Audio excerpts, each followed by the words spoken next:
Our opinions are our own, yes. And we truly love you, Shudder. I mean, Master.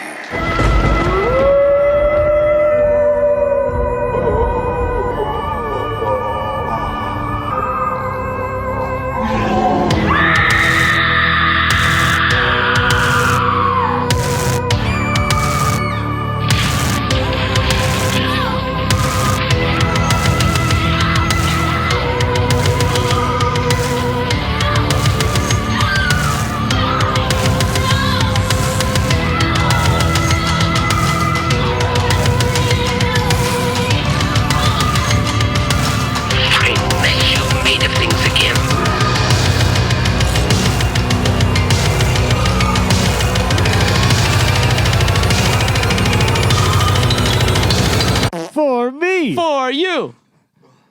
For he. For us. He's a jolly good fellow. For them. Is that public domain? Can I sing that song? I think it is. For Cody's a little bit nervous. I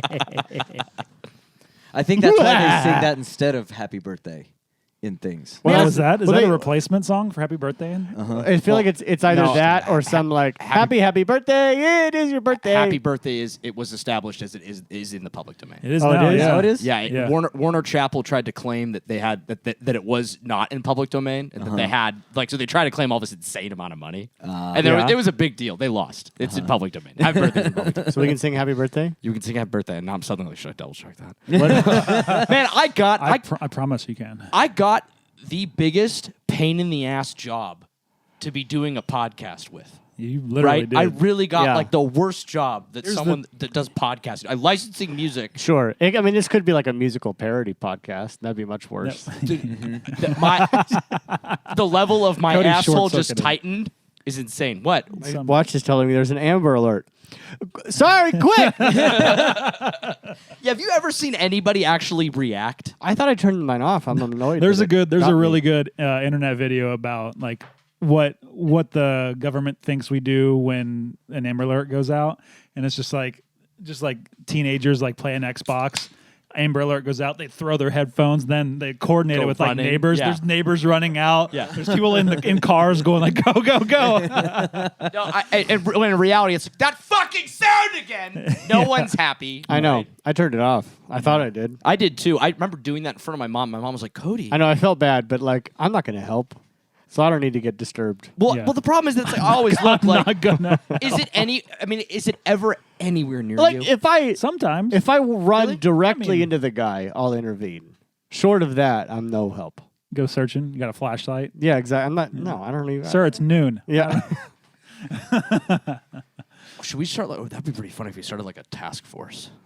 To look for children, Yeah. I feel like that's problematic. I feel like you can't just go looking for kids. No, let's maybe change the way we say that to save children. Door to door. Your kid's here? Okay, Cool. good. Is Quiet. a child home? Do you know where he is? Do you know where your child is? We do. Fine. Cody, here's the tree dropping in the woods question. That's how you say that. Yeah, I got it. If you didn't have this job, would it change how you approached that sort of thing on this show? I mean, I know it will to some degree, but like, is that just naturally in you? Right. I think there would be a degree. Real chicken and the egg I situation. think there'd be a degree of I wouldn't be as anal about it, right? I wouldn't immediately be like, "What the fuck are you doing?" Yeah. Right? I'd be like, All right. An artist All right. deserves pay for that. "Yeah, so somebody stop. should be paid for that, right? We should not. Somebody should be paid. It for should that. be us. Yes. But on the other hand, I'd also be like, but also we're not getting paid. You Yes. know, like this. So there'd be a little bit of a. I'd feel a little different. We actually are now. Yeah. Well, I guess technically. Independently. patrons. Yeah. Independently of the episode. But because of my job, it feels very like Sure. it's one of those things where like the I put it down like on paper one time of like all right, so if someone that I do business with regularly, right, be that a manager, a songwriter, a publisher, a digital service provider, someone, right, from a reputable person, from a reputable agent from any of those organizations, or just a person themselves like a songwriter, were to hear, right, us just flagrantly using one of their songs, for instance, right? Sure. Or hearing us like just flagrantly committing copyright infringement, Yeah. I would immediately be like, my nightmare place is that what do I say when they call me, right? Because suddenly, like, it's a little bit difficult for me to like argue. You fucking hypocrite. Yeah, right. You fucking scum of piece the you earth. fucking piece of shit hypocrite. Right. And Exactly. so now we're gonna play some Rihanna. yes. Yeah. Play. You know, it's not do that. copyrighted. We are the Shudcast, and I am Curtis. I'm Austin. I am still Cody. And Lucas. With a horror movie podcast, we discuss horror films largely based on themes that we choose for ourselves, and sometimes we get paid for it on our Patreon. We And do what we want now. we do what we want now. And you know what? I want to comment on something. We look good. Oh, do? Yeah. Oh, we I do. think all four of us So too. look great. Fuck yeah. We all are so handsome. I think so Yeah. too. I just wanted to say that I think the three of you are the most beautiful men I've ever met. Thank you. Do you agree? If you aren't on our Patreon, you can't have an opinion because you don't see us. Nope. But if you are on Patreon, you can watch this video and tell us, rank us, watch our Patreon videos, and then rank us by hotness. And if you don't put me first, I'll hang myself. He couldn't even get that out. Oh, laughter. It's a joke. Yeah, I'll blow my head off. I'll put a poll up for anyone who seriously. can see us, and it'll be, are we the hottest you've seen? The answer will be yes or get fucked. Oh, can we do like polls on our Patreon? Oh, yeah. Oh, yeah, we can. Yeah. Exclusive polls. Is that really a good like upsell? Exclusive polls? Yeah. I mean, it could be. Yeah. Maybe the polls are awesome. Voting rights. I mean, Yeah. voting rights are a thing for shows that let people choose what happens on the show. Yeah. You know? And so that'll be a We'll thing. think about that. But if you're listening to this and you're not on our Patreon, what are you doing? Ryan, you dumb piece of shit. Wait, Kevin? Yeah, I know he's listening to this right now and he's not on our Patreon. I'm saying Yeah. your last name wrong, Ryan, until you get Yeah, it, get on our until you start Patreon. paying for Ryan this. Claflin? If you are a friend of ours and you're not on our Patreon, what are you doing? On Yeah. that note, we'd love to shout out Jasmine. Woo! Thank you, Jasmine. Nick. Thank you, Nick. Jordan. Thank you, Jordan. Trist. Hi, Trist. Max with 2 X's. Max! 2X Max. Who's 2X Max? I don't know. We don't- I don't know. That could be a stranger. Alex. Alex! What? Hold on. Wait, are No we? one We're knows now the 2X beyond. Max. We're now beyond friends. Yeah, I know. That's why. Yeah, we don't know I 2X Oh! Max. Yeah. Cool. Yeah. Very cool. Yeah, so that's my point is Ryan, 2X Max, we don't know, and they're on this thing, and you're not on this We thing. might not even know Alex. And Jonan _24. I don't think I know them either. Oh my God. But Yeah. to my knowledge, none of them have joined us in Discord. No Oh, one join else us in has Discord. joined us It's in a lot of Discord. fun. We're having a great except time for over there. Us four, Jess, our monsterator, Liam and Charles. Yeah, Liam and Charles, the We're OGs. having a great time over there, great guys. It's a really good Discord, and Yeah. if you're on our Patreon, you have access, so use it. You get to directly influence our lives. We This do. is very We true. talk on it very often. Does this It's come like- out on Friday? No. we mostly Yes. It does. But not this Friday. Not this Friday? No. Oh. No, we mostly have been discussing Muppet remakes of movies. Yeah. that is the latest topic. Or asking what I should watch or play on an 18-hour flight to Singapore in Yeah. a week. We talk Yeah. about video games, horror movies, all kinds of awesome Music. stuff. Music. We have a whole music thing. I will tell you what I'm listening to mostly throughout the day. It's a delight. So it's a really good time, and it's only $5. You have $5. Come on. The Throw it our way. Discord Oh, you're already is, paying for the it. Discord is $3. The Discord's only 3. Yeah. Wow. 5 gets you video and Gets you and video mini and episodes. mini episodes. And then 10 is And still. then premiering soon in March, 10 will get you full bonus episodes and Yes. at least two written essays a month. This is true. Wow. 2 written essays written by Any of us. any of us. Yeah. Now we have homework. No, well, For $10 a month, you can give us homework. did you not get the memo? You not get the memo? You're writing the first one. You're Oh, first. cool. I'm going to triple 20 space that pages- bitch with 2-inch margins. Excuse me, 20 pages MLA format. Yeah. Okay. So cited sources. We just Fucking talked about this. size- Cited sources. Size 14 periods, bitch. Sentence. It's about Tetsuo. It's kind of just interpretive art as it is. But anyway, our Patreon's a really fun time, and you should be on us on there. It's only growing. Only Yeah. getting cooler. Only Be on getting us. better. Be on us. And if you're here because you decided to randomly listen to our The Thing episode, a week and a half ago. Hey, thanks for coming. Yeah. And why? And also why? Yeah, so That popped off today. I missed that. I missed most of that conversation in the text messages today. What happened? There's not much beyond. For some reason today, our episode on The Thing from October of last year, which is a great episode. Don't get me October of wrong. 2022. 22. Yeah. So of 2 years ago. It's a great episode. Don't get me wrong, but for some reason today popped off. Bunch of listens. Wild. And Yeah. supposedly unique listeners. Enough different people have listened to that today, and it was an oddity. It was worth note. So if you're Wild. one of those people, Yeah. and now you're here, thanks. And also tell me why. What? He vaguely asked about a number, and I was like, no. Yeah, it's really good, really good, really high. The best number. Yeah. Okay. Yeah. That's cool. Thousands, good number. thousands. It's a good number for a Tuesday and an off We're in week. the 3 figures? No. We're in still the 2 figures. Well, Mid, low, No, high? I don't want to tell I'm anybody. interested. Some you are could be three. interested. Some are three.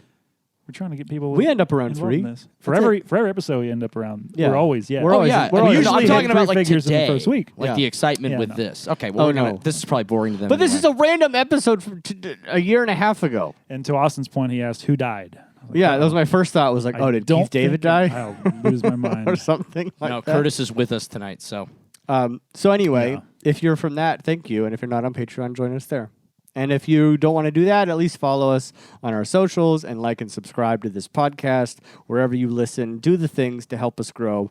Please, God, it costs you nothing. It does. Some of this really does cost you nothing.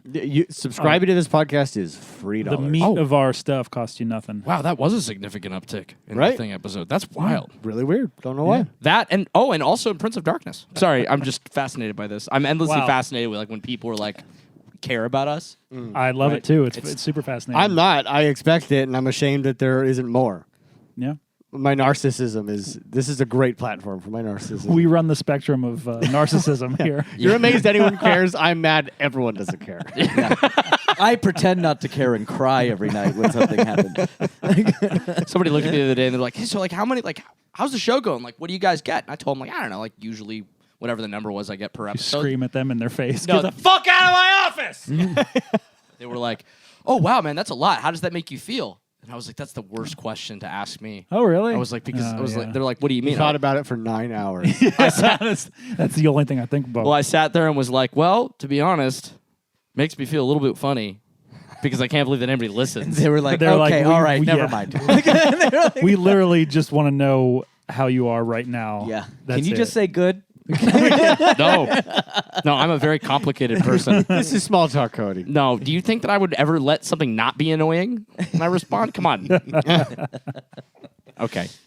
We haven't done this in a hot minute, and we have a shit ton of movies. We to have talk so I watched much. 17 movies. That's great. Curtis watched more. I counted. about. Yeah. Curtis always watches more. This motherfucker pulls like 3 days sometimes. I've been having solid 3 days. you're- I've I'm- discovered a new schedule, and I feel like it's the Cody time warp of scheduling. You got the time warp? Yeah. Maybe. What is it? Early morning? Yeah, I got to get up at like 6:30. You got to You do get up the- at yeah. 6:30? You can crank out a full fucking movie Easy. at 6:30. You got to do the morning. You got to do the evening. Yeah, because and if Jess and I watch one, like I'll start one at night after we watch one. Sometimes I can finish that in the morning. Yep. Crank up another one. Do that often. Drink my coffee. Yeah. Figure it out. You two are out of control. Yeah. This is you're embracing me in the year 2020. 2020 is that when I did the 2020, three? that was your Maybe. big thing. That I was my think. big year. I That think was so. my year of 372 Yeah. or whatever it was. I believe. Yeah. Welcome. It feels good. I realize I'm still somehow behind pace of the year I watched 385. Oh, no. But extrapolating my pace from here on out the rest of the year, it's untenable. Well, you're not on pace anymore because you're running out of movies to watch. They're gone. Last Yeah, night. They're all gone. you're doing Indian, Japanese. You fled the country to pursue this insane It was goal. actually my insane goal potentially this year. I don't think I'm going to try it. Is to watch more foreign films than American films, or I'm sorry, English films. And I last night I tried to calculate how I could catch up. Yeah. Right. So that I could do 365 again. Yeah. And I think I can do it. I'm just trying to hit my 200. Yeah, you're doing great. I've got my eye on the prize. I think. I mean, And we I'm just- never know how many Cody's actually watched. I got but to you've do watched more than 17 a Cody. month. Period. As long That's as I it? hit 17 a month, I will end the year with 200. I Great. watched 17 in the last 2 weeks. See, that's Yeah. why he'll do better Well, than me. You're pretty good. I mean, I'm you've doing been- okay. You've been cranking You're doing them out. good. I've been doing. I've been very conscious of it. You're using your AMC thing, I've noticed. Yes. Because you Yeah. keep seeing new movies. Correct. We're logging new movies. Yes, in Kalen's Letterboxd. been on a tear to make it worth our money. So I love that. Well, True. shall I kick it off? you Sure. shall. Do it. Okay. The first thing I watched was, or actually, this is kind of all over the place. I'll just go in order from the stuff that I watched with Maddie that aren't horror, and then everything else. sorry. What's going on? Just open Letterbox and saw Lucas's most recent entry in it. What is it? It's I'm sorry. No, He'll get now to I it. have to know. He'll get to it. It's celebrating a 25th year anniversary this year. 3. Yeah. Okay. All right. Killers of the Flower Moon. Yep. Hey. Maybe the longest movie I've ever seen in my entire life. It's so long. It's so long. Did you watch The Irishman?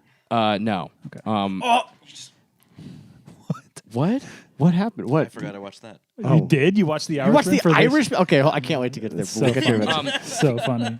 I loved it, but it's one of the few times that I've ever watched a movie and been like, maybe less, Yeah, maybe a little less detail. absolutely. Like but then That's why I said it wouldn't pass my committee. I loved it, but no, it's getting trimmed. But then I have like other moments where I'm like, but then again, like it's not like they showed shit that like isn't valuable to watch. It just Right. didn't need to be there correct. Yeah, necessarily. cut a sister. We saw The Iron Claw. They got rid of a whole brother. They did get over the whole brother. See? But great movie. I watched Dunkirk. Finally. fuck. I finally watched Dunkirk. Yeah. That is an objectively perfect movie Fuck yeah. in every way possible. I have seen few things that are as that objectively perfect, I think. Now I gotta watch It's this. incredible. Where's the hammer going to drop? No, it's not. Oh. Right? Good. Well, now I actually have started going back like on a Nolan kick Hey. just to see what's going on. I'm going to see Tenet next Saturday. Bro, when Maddie told me about this, because we went to see a movie, well, I'll get there, but like they showed the trailer, Yeah. and I was like, oh fuck, like you look like I want to watch you. I'm gonna be out of the country, Okay. and it's only a week, and fair. then I'm not be able to see it, so I have That's to watch true. on a fucking TV. Yeah. I still haven't seen the movie. We'll figure out the best possible way for you to watch it. Thank you. It's Skip it. happening. It's Skip it. happening. I really want to. So Dunkirk, Keep your life Dunkirk, good. magic, dude, just incredible. hour 47. Hour 47, tight, just like. Like all movies should be. It's not the way that it's not at all what I expected. It's just brilliant. The way that at first I was like, why fucking Christopher Nolan has to do this weird this disjointed timeline Yeah. thing drives me insane. But then when it all started to make sense, I was like, oh god damn it. This is brilliant. You want him to watch Tenet. Yeah. Okay. It's brilliant. Like Yeah. it just outstanding. Masterclass in filmmaking. Loved it. Yeah, that's why Tenet was so angering. You'll understand. I watched get it. Dumb Money, Okay. Oh, yeah. which is great. The GameStop movie? Yeah. Wow. It's I do very want to see that. It's fun. It's a really good movie. It looks like a good time. It's a really good time. I It's really like liked a it. Adam McKay light. That's kind of how it looks. Very much recommend. I watched Argylle, You watched Argylle. Oh, yes. and then I watched Dune. Argyle's fine. People are like, I had a good time. I understand why people are trashing it. It's not. I don't think it's deserves necessarily all the hate that it's getting. It's a good. Most things don't. It's Yeah. just way too fucking long. Yeah. Like, there's no need for that movie to be more than 2 fucking hours. Yeah. It just drives me insane. More reason for my committee. Your committee is still questionable. It seems more. It's kind of leaning on the spectrum of towards fascism. Keep than- it up. You're banned from movies. like I said, yeah. Okay. Yeah. keep it up. Mr. Yeah. Region free, you're going to be completely free. Movie free. Maddie and I went and watched the reissue of Dune in IMAX. Yeah. Beautiful. Guys, just Where'd you do that? the Topanga 12. Okay. Which, that's okay. Yeah, sure. I've seen it. I seen saw it at the. It's not, but okay. Have you been at the Topanga 12 IMAX? Yeah. Yeah. Yeah. Okay. Yep. Do you have problems with it? You can't break Yeah. Would you like to share? It's not a real IMAX. Yeah. There's only one. Well, And you didn't go to that one. Okay. Moving on. There's two. Yeah. Well, there's only 1.5, 1.5. 3. What's the third one now? California Science Center has one, but it's Really? it shows science. Yeah, they're not shit. going to show Dune. They I don't should. know. They might. If you pay Isn't the that guy, where they that will. premiered? Didn't they first put it in there? I wish it did, but What, dude? What premiere? No. The IMAX. Like the first IMAX theater was at the California Science yes, Center. yes. Yeah. was like, did Dune premiere? I was Oh, like, yeah. that'd be great. But they just show like beaver documentaries and stuff. Yeah. And the other two are. Pretty sure I watched a couple Beaver documentaries. What is it? What is it, Curtis? It's the Dolby or the Chinese? The Chinese. The Chinese and then Universal Studios, Yeah, right? uh-huh. Yeah. Well, I didn't want to For LA. Yeah. It's the one in Topanga 12 is just fine for those purposes. Will I be seeing the second Dune there? No, Absolutely not. absolutely not. I will be seeing it on right after I get back from Singapore. City Walk? Yeah. Fuck yeah. I watched Inception, Yeah, you did. which I haven't seen since not long after it came out in theaters. Bloated. Not I don't disagree with that. not nearly as good as I remembered it being. I haven't seen that in a very long time. That was like my favorite Nolan movie for actually up until I watched it this time. I was like, that's the best Nolan movie. It's cool. It's just really fucking long for no reason. It feels like. Okay, moving on. I watched the remake of The Omen. Oh, yeah. Then I watched Poison for the Fairies. The remake, I want to watch that so bad. remake of The Omen is just I could not believe just how bad that movie is. Yeah, I don't remember it. It's shocking how bad it is. I knew like after the way we were talking about it, like you were talking about it, how it's not great. It's really fucking bad. Poison for the Fairies. Yeah. So great. Rad as fuck. It's just so great. I've been scrolling over it on Shudder for a while, and I really want to do it. I will say it is not the really cool witch movie for those that are not Yeah, I'm familiar not familiar with with this. It's very. It also had been scrolling over it on Shudder for a while and seen a lot of people talking about it. Nice little like witchy folk horror. Not what I expected. Hell yeah. From And 1986? yeah, and I loved it And Poster Espanol? rips. in Espanol. And very much like you watch that and you're like, okay, hi Guillermo. Is this your favorite yeah. movie ever made? Yep, that's on my watch list. It's great. I watched The Demon, also known as the movie that Austin will not like. Oh. Don't tell me that. You were the one that told me that. The Demon? Don't tell him this that. This is the one where they said Don't tell me what I told you. it's the movie version of the subway scene in or the Ah, tunnel scene in yes. Possession. Yes. Yeah, fuck that. Outstanding. Can't recommend enough. Hell yeah. I watched Berberian Sound Studio, Yeah. which has Austin written all over it. What? Barbarian? No, Berberian. Berberian. Berberian. We're off to a bad start. Wait, so there's not Burberry like the British pattern? No. It's about BER? yeah. Berber. Berber. Oh, yeah. Berberian. Berberian. It's pronounced Berenstein. First of all. It's about No, they didn't exist. it's about a Foley artist that goes to He said Foley artist. Foley artist. What is They're that? rot with follies. Le Folie à Dieu. No, a sound designer. He shows up and he shows up to do this, basically do the sound effects for a horror movie. Oh, like Foley? Yeah, Oh, okay. yeah, Austin. And shit just gets weird.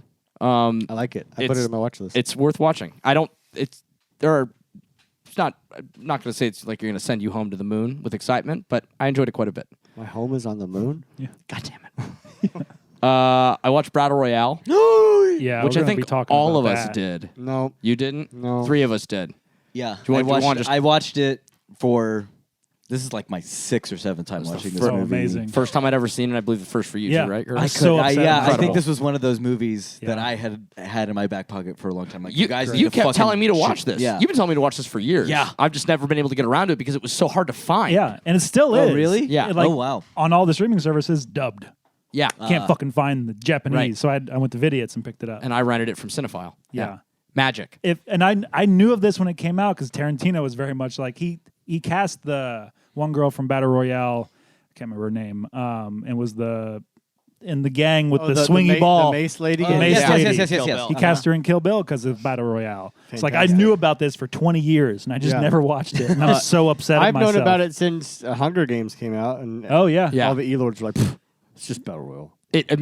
I'm not saying they're wrong. Well, I'm just saying they were like E-Lords this. about it. This movie was like getting around to me when I was like a kid because it was like supposed to be one of the most hardcore movies like ever. Yeah. Like, because when I was an anime kid, Yeah. my neighbors were like, "Oh, you've got to see this movie, Battle Royale." Like people's heads blow up. I was like, "What the fuck?" And I'm like, "Oh, it's a cartoon." They're like, "No, real." I'm like, "Oh, that's weird." Mm-hmm. But yeah, I also watched this when I was in Japan because one night we were like Oh, amazing. exhausted after walking around the city, and they let me put on a movie, and I was like, we're gonna fucking watch Battle Royale out here. It's incredible. I think it might be the best high school movie ever made. Yeah. It's incredible. Like there is not a moment of that movie that isn't perfect. I think. See, it's I loved it so much. My review was like, I wish I could have saw it when I should have, and it would have become my entire personality. Yep. It's so good. It dude. probably would have changed the course of my life. It's I'm not probably even kidding good you didn't. Yeah, probably. I was already getting made fun of enough. Just start killing kids. Well, that's a different. I mean, who knows? He still does that. Maybe we're dead.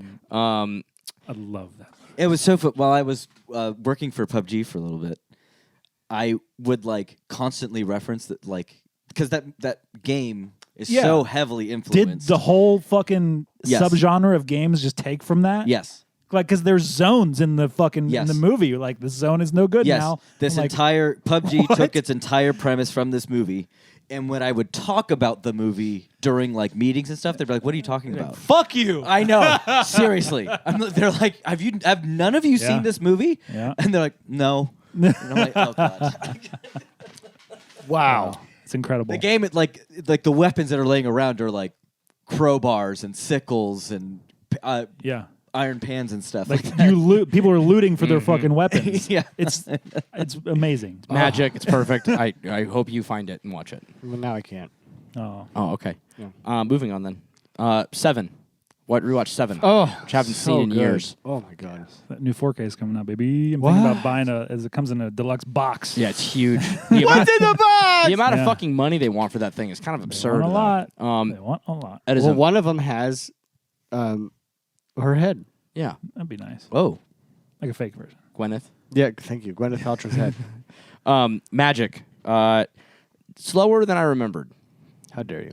Slower than I remembered. But still magic. Obviously, we all watched the Serbian film. Obviously, Obviously. we did. Well, obviously. Oh no, but that's right. These people, Oh. these listeners don't know that necessarily. They don't. Well, they should because how are we going to drive people there? We watched for the first ever bonus full episode of our show for the Patreon, Yes. a Serbian film. Yes, and we had a wonderful special guest. Should we say our special guest? Yeah. The amazing, wonderful Liam, one of the OG Shuddites who's been with us from the beginning. He joined us via Zoom, and we talked about a Serbian film at length. There's a For full, 2 hours. full-length episode, and if you want to hear that, you got to be on Patreon, baby. Liam wrote a fucking manifesto. He did. It was excellent. was great. He led the conversation. It was fantastic. He's a brilliant and wonderful man with many wonderful thoughts, and that's a great episode. You should listen to it. And if you join our Patreon, you can hear that episode. You can also talk to Liam on our Discord channel. You can go on Discord and tell Liam what a great guy he is right to his face. Well, kind of. Yeah, via words. Hi, Liam. I watched Ghostbusters again. Yeah. Which one? Which one? Original. OG? Yeah, the Hell original. yeah. Magic. Perfect. Yeah. No notes. I watched a very interesting movie that had been on my Letterboxd watch list for a long time called The Cremator, which I kept. It had been. I did not like the way you said that word. I do same. We all clocked. I feel like I'm just saying words weird today. You laid into the cream part of that word. Yeah, it, not gonna it lie, came for off more Whatever creamier. reason, I feel like I flinched. I've never heard someone say cremator in a way that made me go, ugh. I said fully it was weird. great. I said You leaned cremator. into the cream part. Cremator. Yeah, that's fine. But Okay. you kind of said cremator. and Cremator. kinda Like, ugh, like, oh, is it Okay. craving? It was just funny. What I've noticed, by the way, What that every ate a time that I cremator? say something weird, Maddie's like, "You said that weird." Like if I say it on the show, she's like, "No, they're right. You said it fucking weird, Yeah, bro." well, Maddie, did you flinch when Maddie? he said cremator? What are your thoughts on how he's just said cremator? Although it's hard to say it not strange. Yeah. Okay. True. So I watched the Cremator. I hardly knew her. Jesus Christ. This had been. I kept noticing this was popping up in like Letterbox top horror movies ever made, or like the other like random lists on Letterbox of like the top 250 or top 1,000 horror movies ever made. It was usually like somewhere in the top 10 or 15. Yeah. And I kept I kept like waiting to get around to it because it just didn't look like something that was going to be, you know, make for a great Friday night or something, right? Guys, this movie is fucked. Wow. It is proper fucked for what it is. Is it only available on disc? I don't know. I'm actually not sure. I rented it from Cinephile, Right. just because I prefer to watch things on disc if I can. It's incredible. It is such a unique way to tell a devastatingly like horrifying story. And I applaud whoever wrote the synopsis on Letterboxd because it does not remotely explain what is going to happen in this movie. Which it, for all intents and purposes, like when I thought back, because when the movie started, I was like, this is weird. Like, what the fuck's this about? Then suddenly I started to figure out what it's about. I'm like, oh, fuck, this thing is so proper fucked. Wow. And for, I think it was made in 1969, Fuck a 1965. Nice. Magic. Must watch. It's 69? Yeah, it is. It's outstanding. Can't recommend enough. I watched The Black Cat, which is the Luigi Cozzi movie from 1989. So this fucking thing is...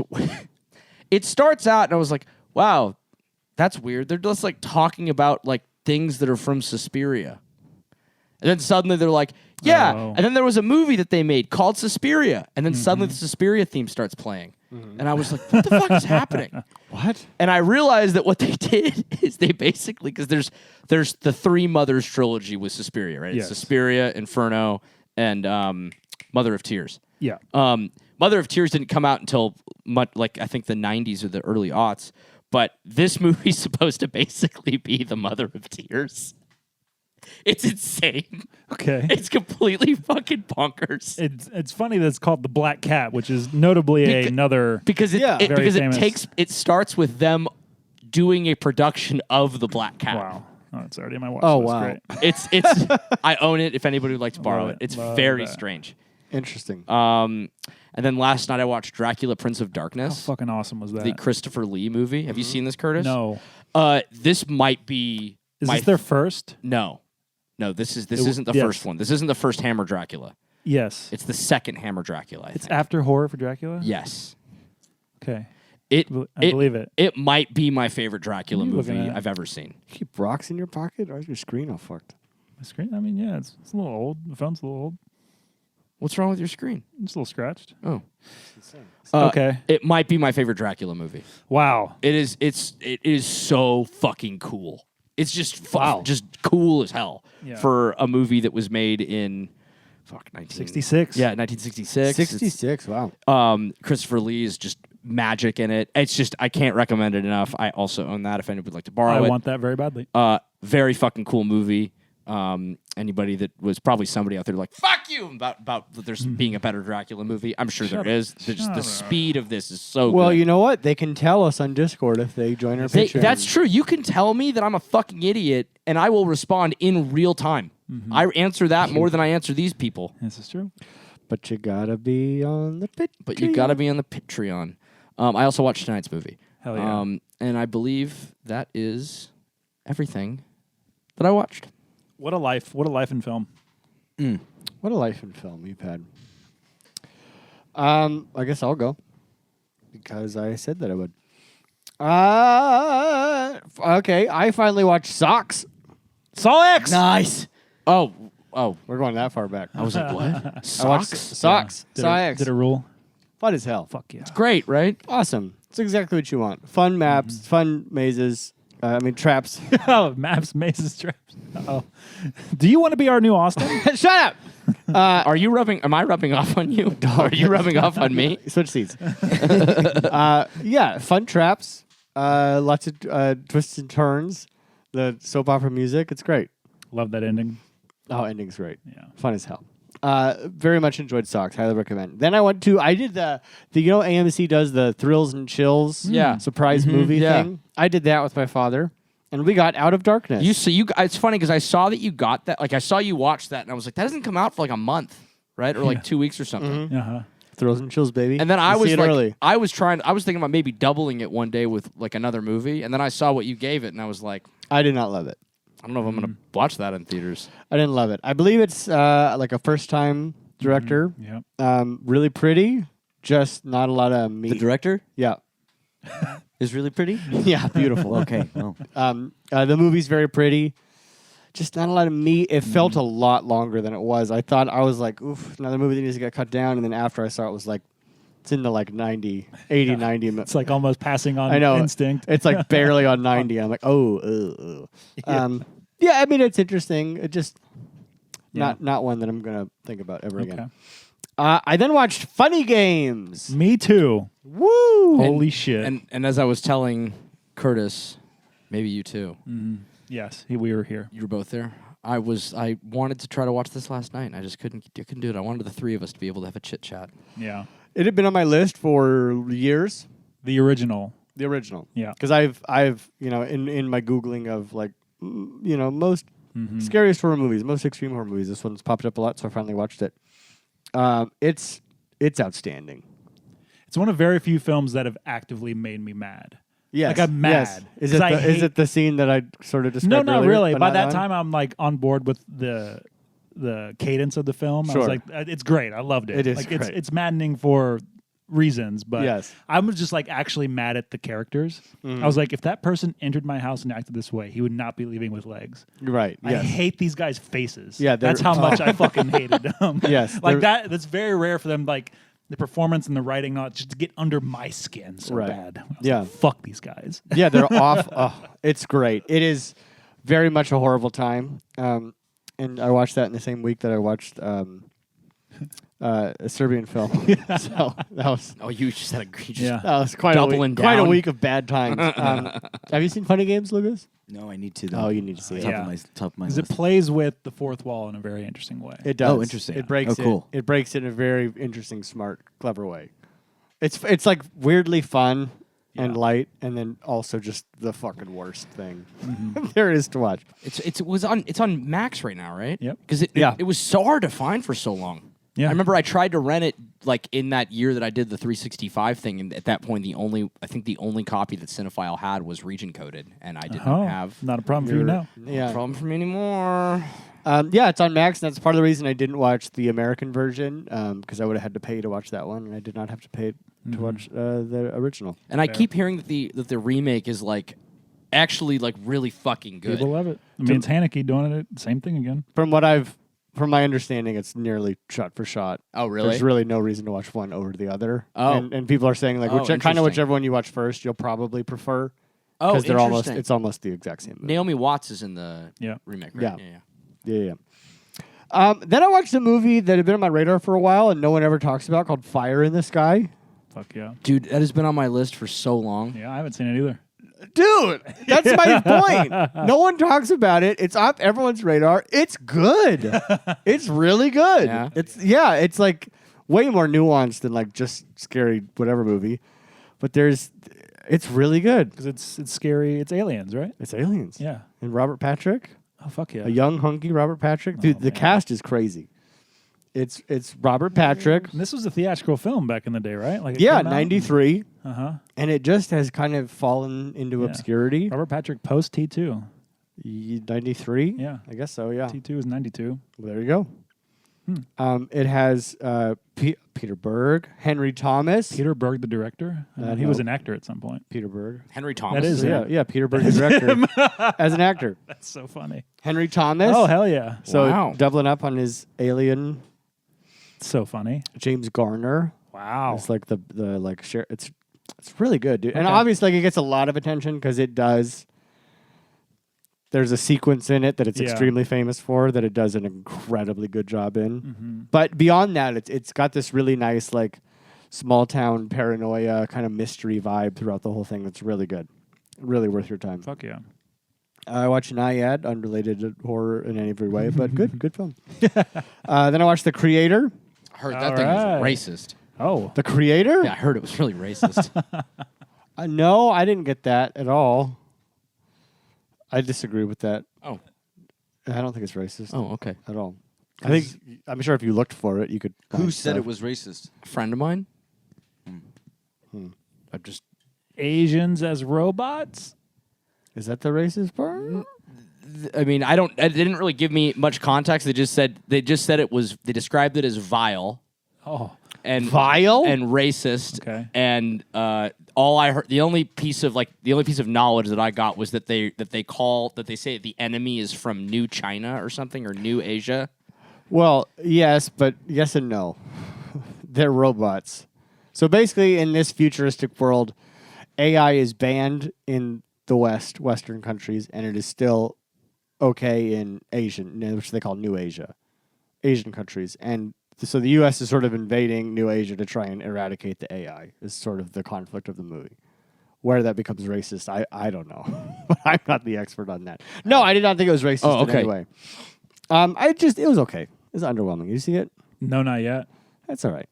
Okay. Yeah, it's not bad. It's not great. Yeah. Visually, really cool. Yeah, very cool to look at. And I mostly wanted to watch it because they shot it on the FX3. Yeah, right. They shot it on like the big brother of that camera. Oh, really? So I was like, I want to see this. Yeah. Oh, that's right. You were telling me this. Yeah.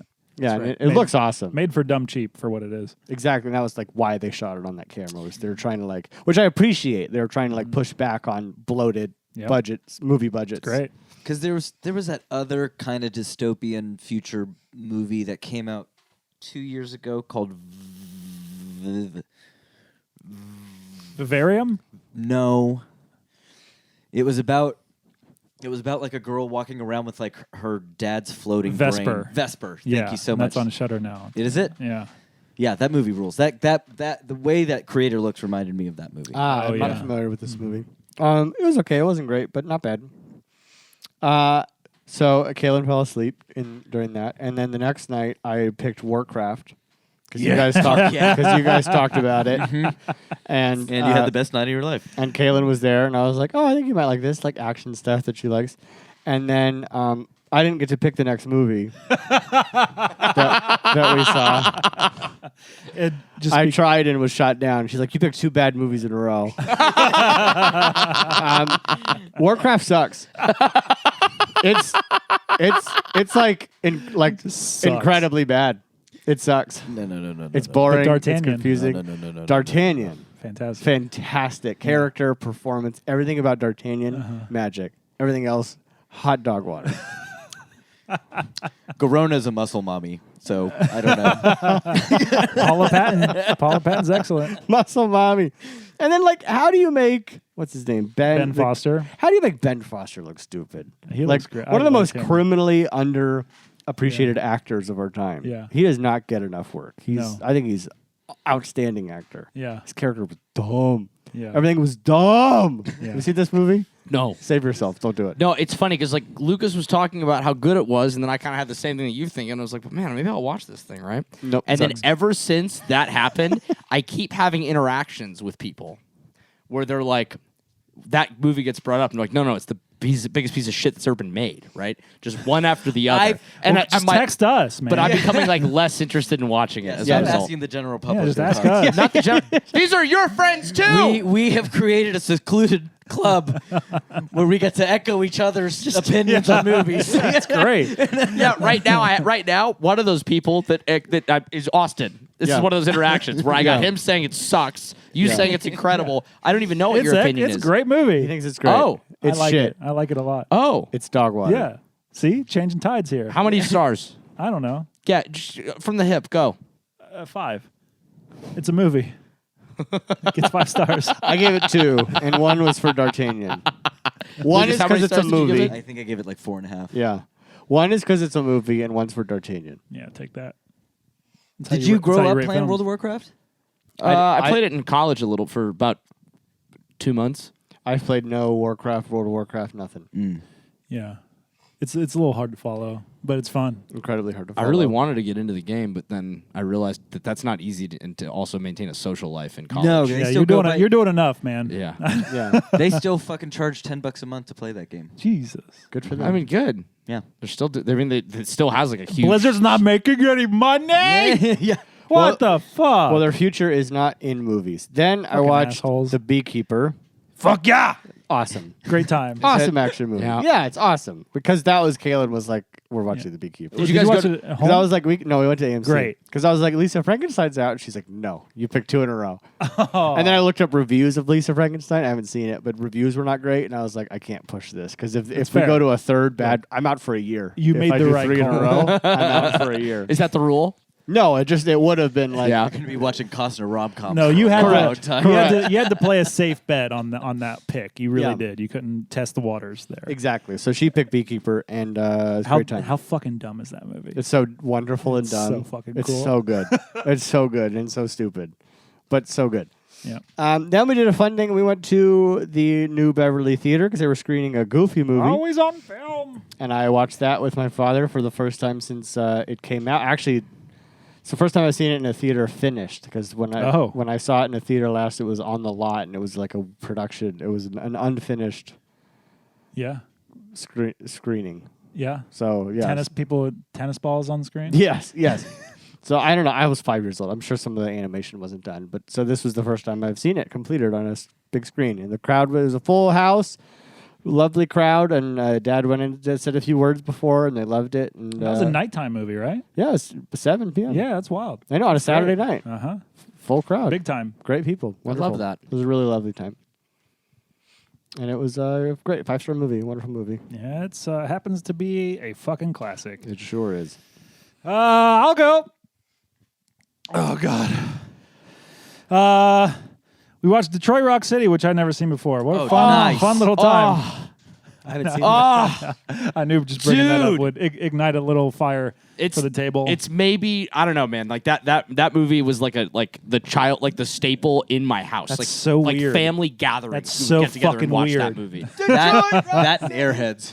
Oh, Airheads rules. Fuck yeah, Airheads. So, what's funny about that, I guess that makes sense, too, that comparison, because I was definitely the Airheads kid growing up. Yeah.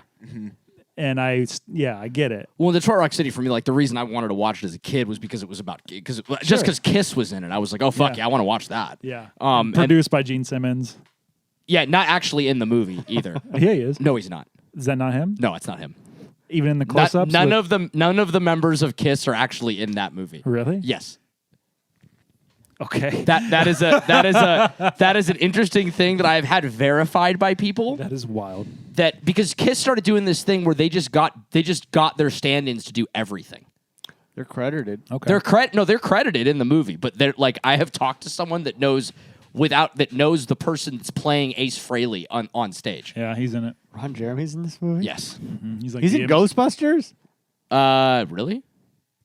He's in The Godfather Part 3? What? Are you pulling my leg now? Oh my god. No. He's in Bruce Almighty. Cobra. He's in Look, Ron director of Jeremy's still HBO. on Jesus Christ. He's in Wizard of Oz? Yeah, all those, right. Yeah, dude, fuck. I love that movie so much. Yeah, it's a fun time. Watch Blazing Saddles. Fuck yeah. Jess had never seen it. Still prefers Men in Tights. And honestly, so do I think, at this point. That's I the do hottest too. take I've got right now. Monsters.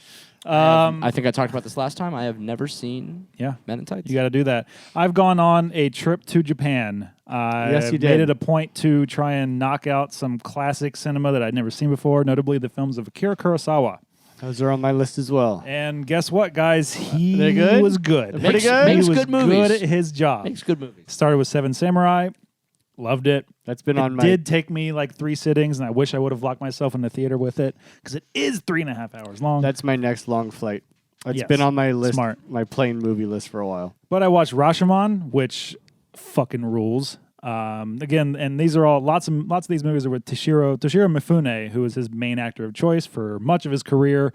One of the great actor, one of the best performers to ever fucking do it. Just the stuff, his range in some of these movies, and I've still yet to see a few key ones.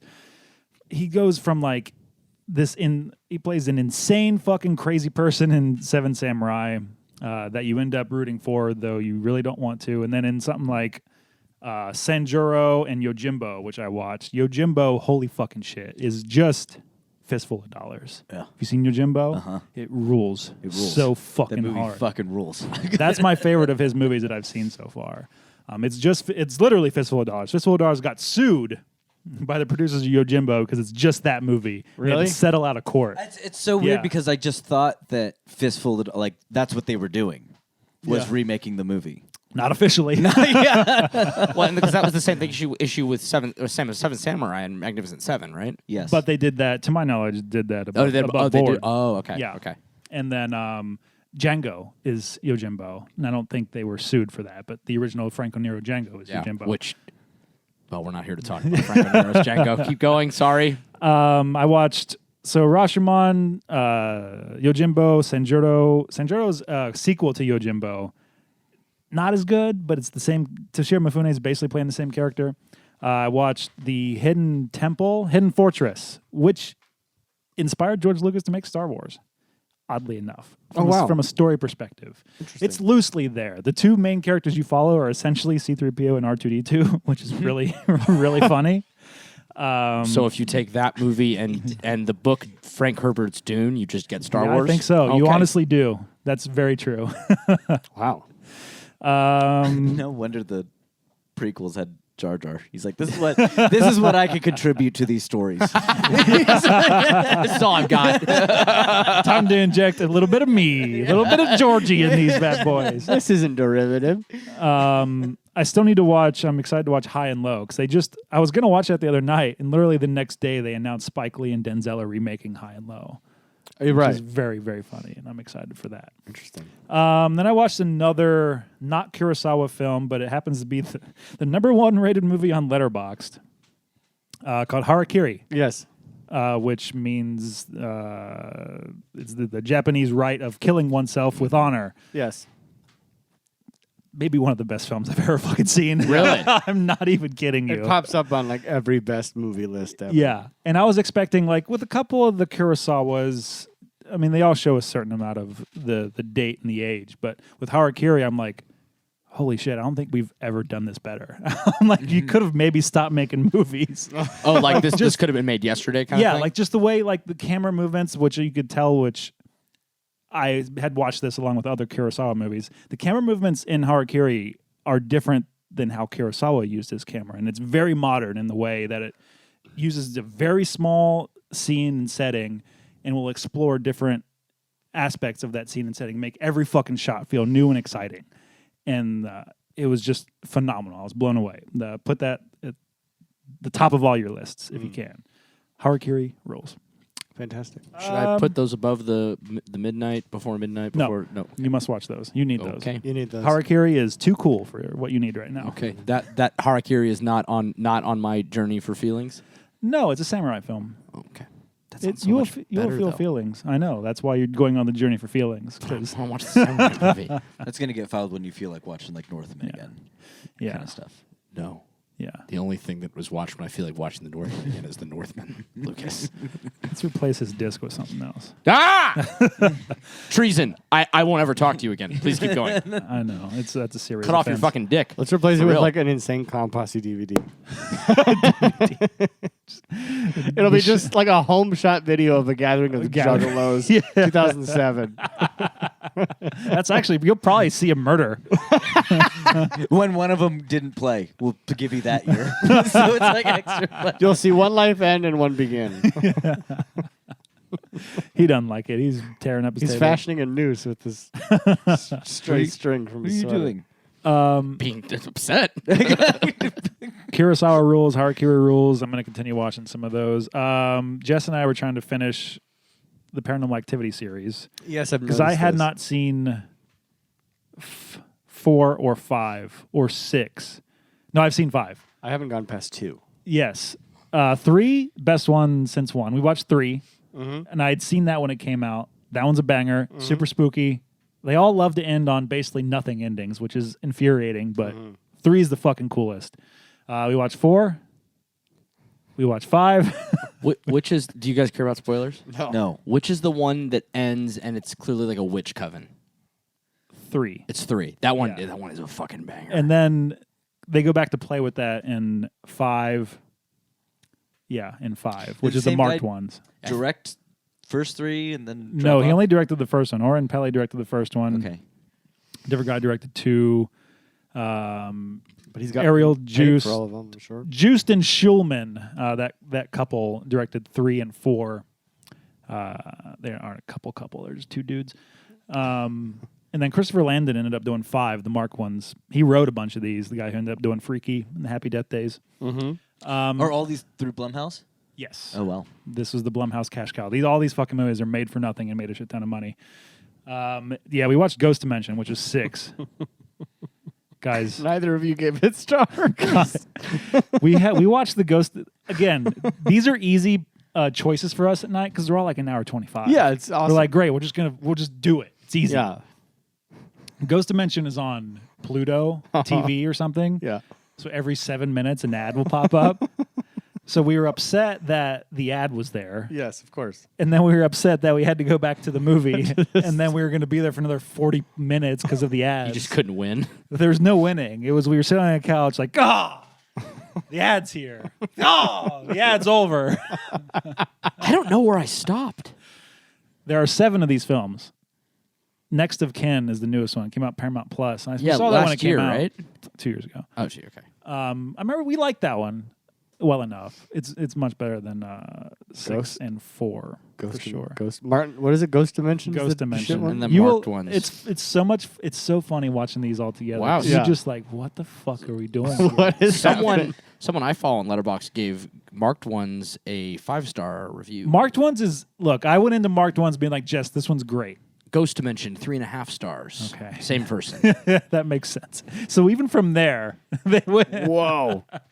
there's a marked decrease in 3.5 quality. is a 7 out of 10. That's high marks. That's a lot. Yeah, marked ones I had to be a little lower on after I rewatched it, but they're all a fucking delight because They're really they are fun what time. they are. Yeah. Easy, short, fun. Yep, you can bang them out. Let's see. Then I went on a little bit of a DTV action kick. I watched Avengement and Badland Hunters. Avengement's a Scott Adkins joint. A brutal little flick. Very much stealing from the Guy Ritchie school of action cinema. Badland Hunters is starring our homie Ma Dong-seok, a.k.a. Don Lee from Train to Busan. Other stuff. It's a post-apocalyptic zombie post-apocalypse. And this guy has sequestered a bunch of resources so he could make people invisible. Invincible. Invisible would be a different film entirely. It's way easier to shoot. Makes people invincible, and Ma Dong-seok just blasts them in the face with his fists and kills them that way. Hell yeah. Hell yeah. It's Love that. it's a lot of fun. So it's a Netflix original. Nice. We watched The Exorcist. Guess what, guys? Guess what? It's like one of the best movies ever made. It's all right. Just kidding. I know. Yeah, I knew you wouldn't even be able to last with that.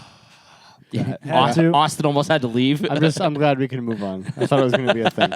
Oh, and I watched the Roundup, another Don Lee movie. I was trying to get through some Don Lees. This is a Korean crime series. There's the 4th one of this series coming out this year. No. Not you. Not you. Go away, robot. You saw that. It was like, me? Again, just watching Don Lee just hit stuff. I swear, and I told Jess this as it was happening, I'm pretty sure that, because he produces these films too, I'm pretty sure that he has his own sound effect for his fists. It's very clear. It's very clear when he punches somebody. It's different than when anyone else punches somebody. Hell yeah. And across 2 different movies, I was like, that's the same sound. I love that. That's his punching. It's the most meaty fucking you'll ever hear. It's so cool. What a brilliant thing for someone to do, like as an action star, is like come with your own presets for sound effects. Here's my punching. Yep. I watched After Hours by Martin Scorsese. Brilliant fucking movie. I had never seen that one of his. Don't know that. I don't even heard it. Solid 90-minute film. Is it a drama? It's a comedy. Will I feel things? It's very... The Safdies love this movie. Uncut Gems is this, but now. Oh, fuck. Oh. Yes, it's very very much like that. Is it like my palms are sweating the entire movie then? A little bit. Oh, It's not that. It's not super anxiety. It's definitely an anxiety attack, but it's not to the nth degree that Uncut Gems is. Mm-hmm. This is one bad night in the life of a guy in New York, starring Griffin Dunn, the homie from American Werewolf, the guy who gets eaten in the beginning. It's basically he's just like he meets a girl at a coffee shop. He's like, I think I'm going to go out and try and get some tonight. And it's Rosanna Arquette. Goes and meets up with her, and his night gets infinitely worse from there. It's just about him trying to get back home the rest of the fantastic. Oh, I love that. It's a fucking delight. Scorsese, also good. Yay, pretty good. He's gonna have quite a career, that man. That youngin. Did a bunch of this. Did Donkey Skin. You guys, we talked about Donkey Skin in our Discord. Yes, we did. Oh, yes, we did. The French fantasy film from 1970. Jess loves this thing. Guys, it is a trip. Well, if they want to hear more, they should go to our Discord, and if they want to do that, they should join our Patreon. Mm-hmm. I'm going to push that shit hard. We will. I compared this... No. They can go read it on the Patreon. Yeah, no more donkey. Discord. Hear me compare this to a certain Christopher Nolan film on Discord. I watched Criterion Channel has a Hong Kong cinema thing going on right now. So I noticed there was a duology of films starring Michelle Yeoh, Maggie Chun, and another actress whom I'm misremembering at the time. The first one's called The Heroic Trio. Okay. This is a Hong Kong superhero movie Sick. from 1993 where like the lead character's name's Wonder Woman. There's Invisible Girl, and there's Thief Catcher. I'm telling you, Asia does not believe in IP. No, Copyright means nothing. Yeah. Yeah. no. You could see wires in so many of these action shots. Hell yeah. There's an army of cannibal babies. Yes. They eat other babies? I don't know what they're eating. They're eating something. It's phenomenal. Like that's the plot of the film. Is like someone's amassing an army of cannibal babies. Fuck. And so yeah. Wonder Woman, Girl, Invisible same. Girl. Aren't we all? It's fantastic. I love this movie. It's a great time. Fuck yeah. The sequel is called Executioners, and it came out the same year. And you couldn't. It came out the same year, and I couldn't.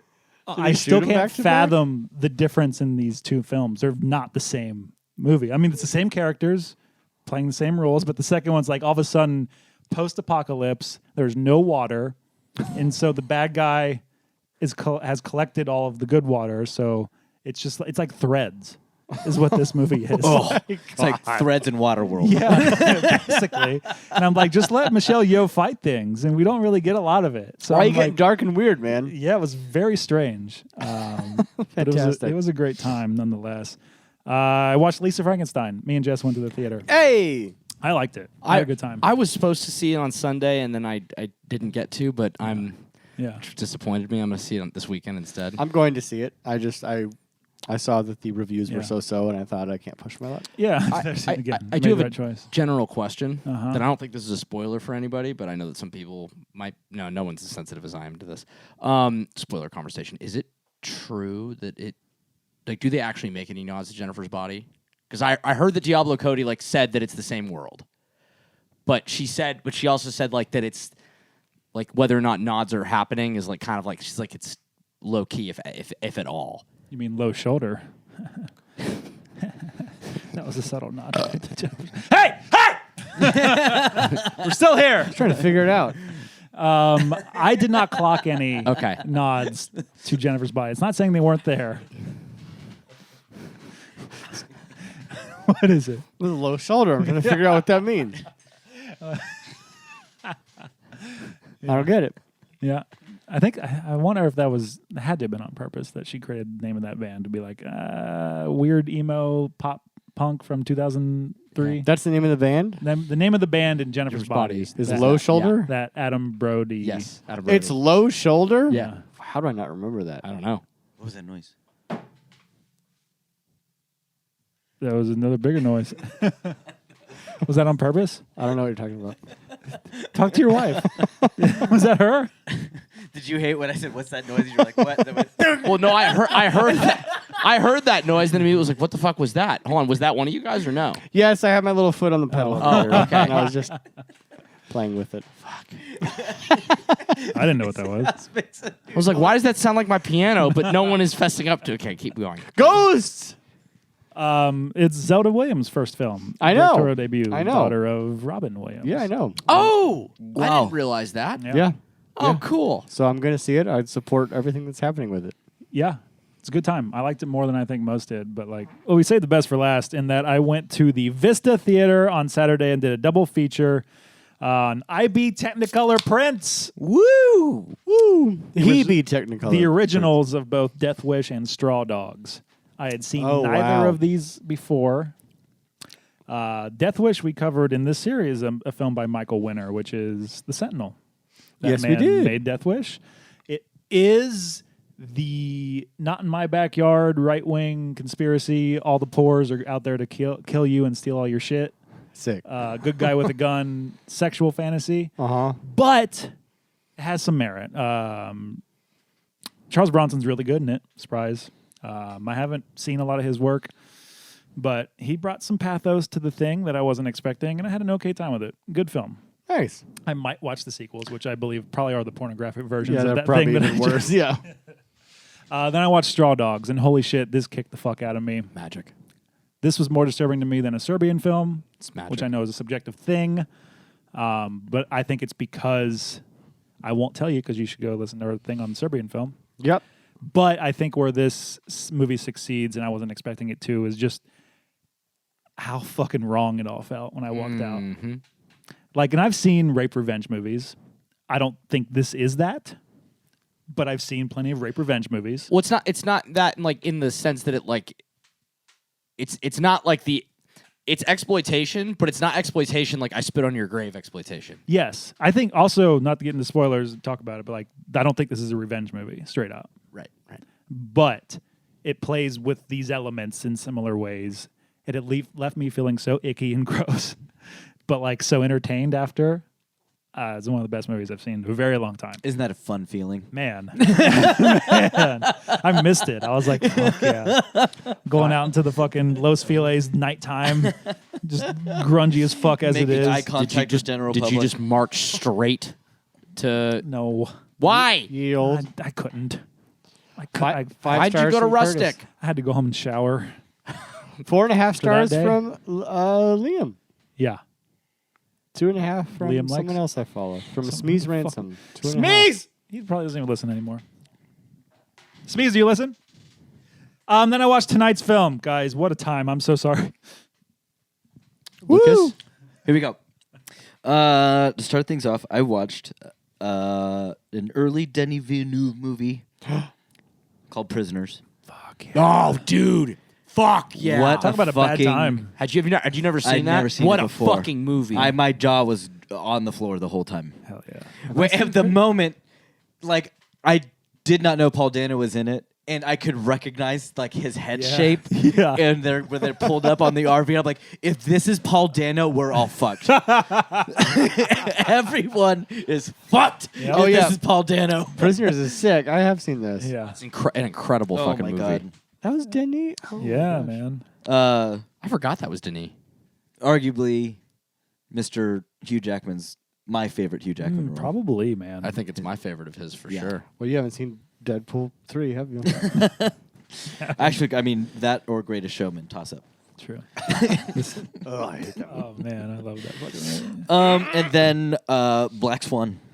Yeah. Mr. Aronofsky's Black Swan. Hell yeah. I keep meaning to go back to watch this. You should. I haven't seen it since It's the very theaters. good. We watched it not It's long the ago. most important cinematic achievement of all time. because because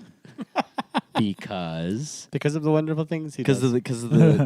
because of the wonderful things that happened in that movie. yeah Yeah. Like when she pulls the skin of her finger down. Rip! Uh-huh. yeah I think more things that appeal to my 14-year-old sensibilities. yes And that is Yeah. a conjugation of the two of the most beautiful women on this planet. conjugation. I mean, he's not wrong. No, he's not. Conjugal He's not. visit. It is a great movie. It's It a holds damn up. good fucking movie. I remember being very, very, very excited for that moment when I went to see this in theaters. Yeah. I think I saw it with my grandmother. I might That have moment showed gets- your grandmother. I believe so. What? Yes, Did it kill her? I watched The Wolf of Wall Street with my grandmother. Did that kill her? The- She on Quaaludes? I can remember my grandmother distinctly being like, "Hey, Cody, let's watch American Beauty together," and I was like, I don't know, 11.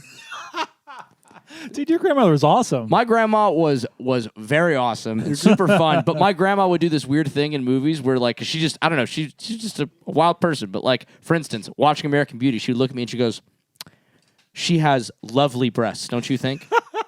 And then I'd be like, Was she straight checking you? "No, for real. Like this is just grandma. Like she just had Do you such like those? she just had such an appreciation Yeah. for the female That's body fucking cool. that she'd be like, the nipples. That's I great. distinctly remember watching like American Beauty with her and she'd be like, the nipples. Beautiful. Is this right? Your is this your dad's mom? No, my mom's mom. Your mom's mom? My mom's mom. This is your mom? Amazing. My mom's mom. Wolf of Wall Street. She was like, oh my goodness. Oh my Right? goodness. Dude, I watched fucking She was getting her kink on in What's- these fucking theaters, not man. Borat. What's the other one? Bruno? Bruno? I saw Bruno with grandma in theaters. What was her opinion of the male figure in that? Oh, she was. Oh no, her before all of the bad things happened with Mel Gibson. Her big thing was that she was like, I want to make babies with Mel. Yeah, I get it. The Führer? Bruno calls. They look at his headshot. He's like, "Can we get the Führer?" God, I need to rewatch Yeah, that. Mel and Antonio. I do too. It's Antonio good. Banderas. I'm sorry, please. I'm talking about my grandmother's. I know. My rest in peace grandma. Her No, her, it's her awesome. horniness. R.I.P., man. I don't know if I Please. watched a single movie with either of my grandmothers. The next one I watched was a weird 80s sci-fi thriller called Galaxy of Terror. Yes, you fucking did. Hell yeah. Oh, Yes, you fucking did, It's yeah. a piece of trash. It's so fucking It's- bad and great. It's And oh, exactly. That's exactly what I was going to say. Thank you for talking about my movie. I'm sorry. No, yeah, young Robert Englund, Yeah, young Sid Haig. Sid Haig. Yeah. Very fun time. This is before Eaten Alive? I'm so glad we got that on video now. That's just going to be a GIF that we send around. Austin's dying. You killed him. 5 years later. Oh, yeah, we got an Austin. Wow. I'm not sure I've ever done this to him.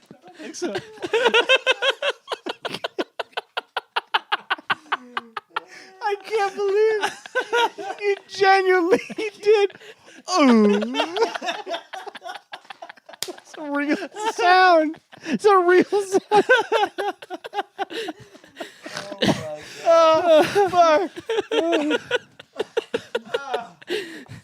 He's crying. Oh, it's recorded. I get to have that forever. Oh my god. Suddenly you start putting it in things. That needs to be a Discord GIF immediately before this even comes out. Yeah. Dude, that's going to show up at some demos across town here. Yes, it is. Yes, it is. This was after Eaten Alive, by the way. Yeah, Okay. by 5 years. All right, all right. And then I finally got to Suitable Flesh. Hell yeah, you did. Sexy Yeah. sax, Sexy baby. sax. Sexy Sax. I was not expecting what this was. Yeah. I know, we talked about this after you Yeah. watched You it. didn't well, like the it, public really. doesn't know. So, yeah, I didn't like it as much as I want to. Yeah. Just because a Cthulhu guy. I love everything in all things. Lovecraft. Cthulhu-lucas. Some have called you Cthulhucus. Yeah. Mm-hmm. Uh, You even love the racist poems that he wrote? He loves the The name of his most. cat. Yeah. What was his cat named again? Would you like to share that with the audience?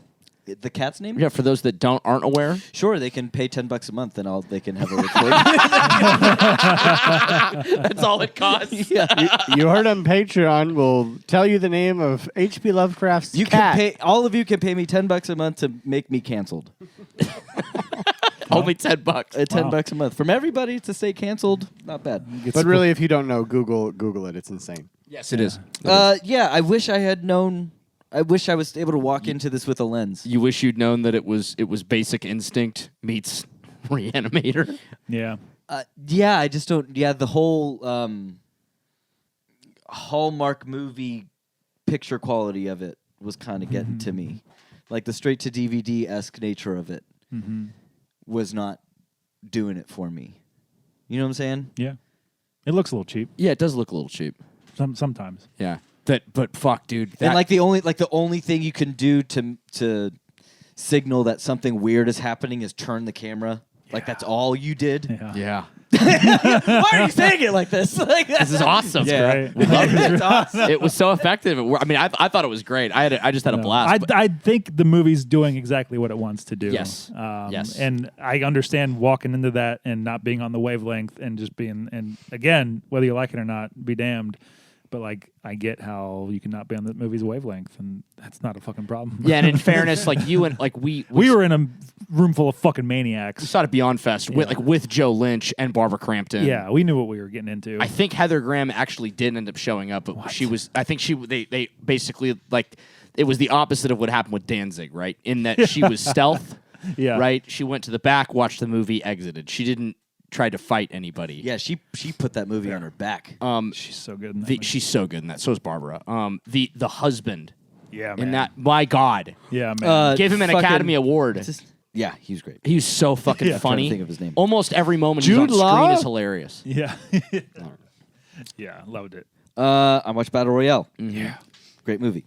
I finally watched Fury for the first time. Oh, I saw that pop up. Yeah.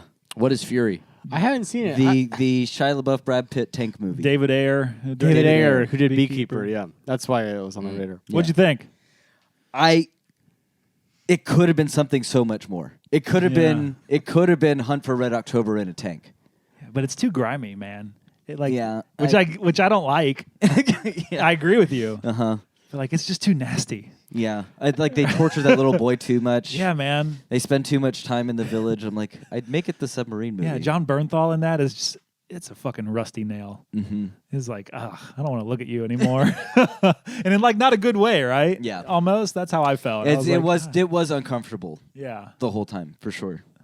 And then I watched Birdman again. Hell yeah. Hell You watch yeah. Birdman again? Hell yeah. What the fuck? That movie rocks, you weirdo. I went. that's Some right, of Curtis these is I like consider Birdman. comfort movies. But he likes Warcraft, so you know. Lucas likes Warcraft.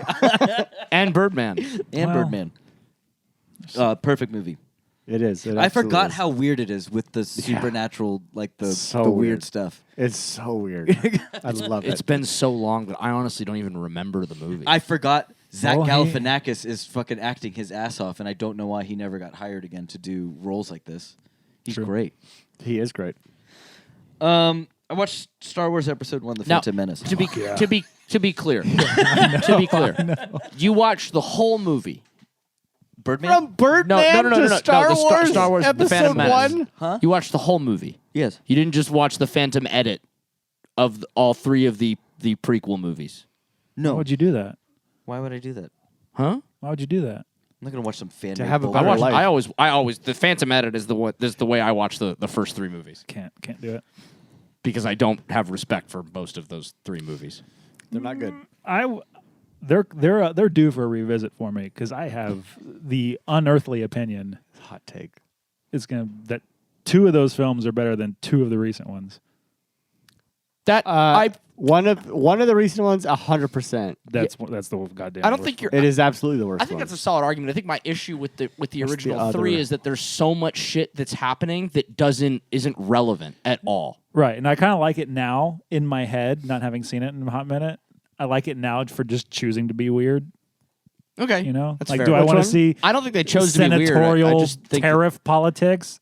No, You know what? But As you get older, Yeah. that stuff starts to hit I a little bet. more. Oh, it was the Did opposite you dig for it, me. Lucas? Did you dig this? Yes. Fuck yeah. How many stars? 3. I didn't Sounds go. I about didn't right. go overboard. But I think as I get older, it's going to start to become a 5-star movie.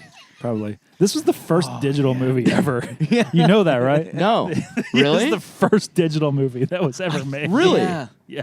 No shit. Yes. I didn't know that. Huh. Well, Cody, the reason you didn't know that is because it's wrong. Curtis is here spitting his wild nonsense again, although to be fair, he wasn't that far off. The 1998 movie Wind Horse was the first ever fully digitally shot feature film.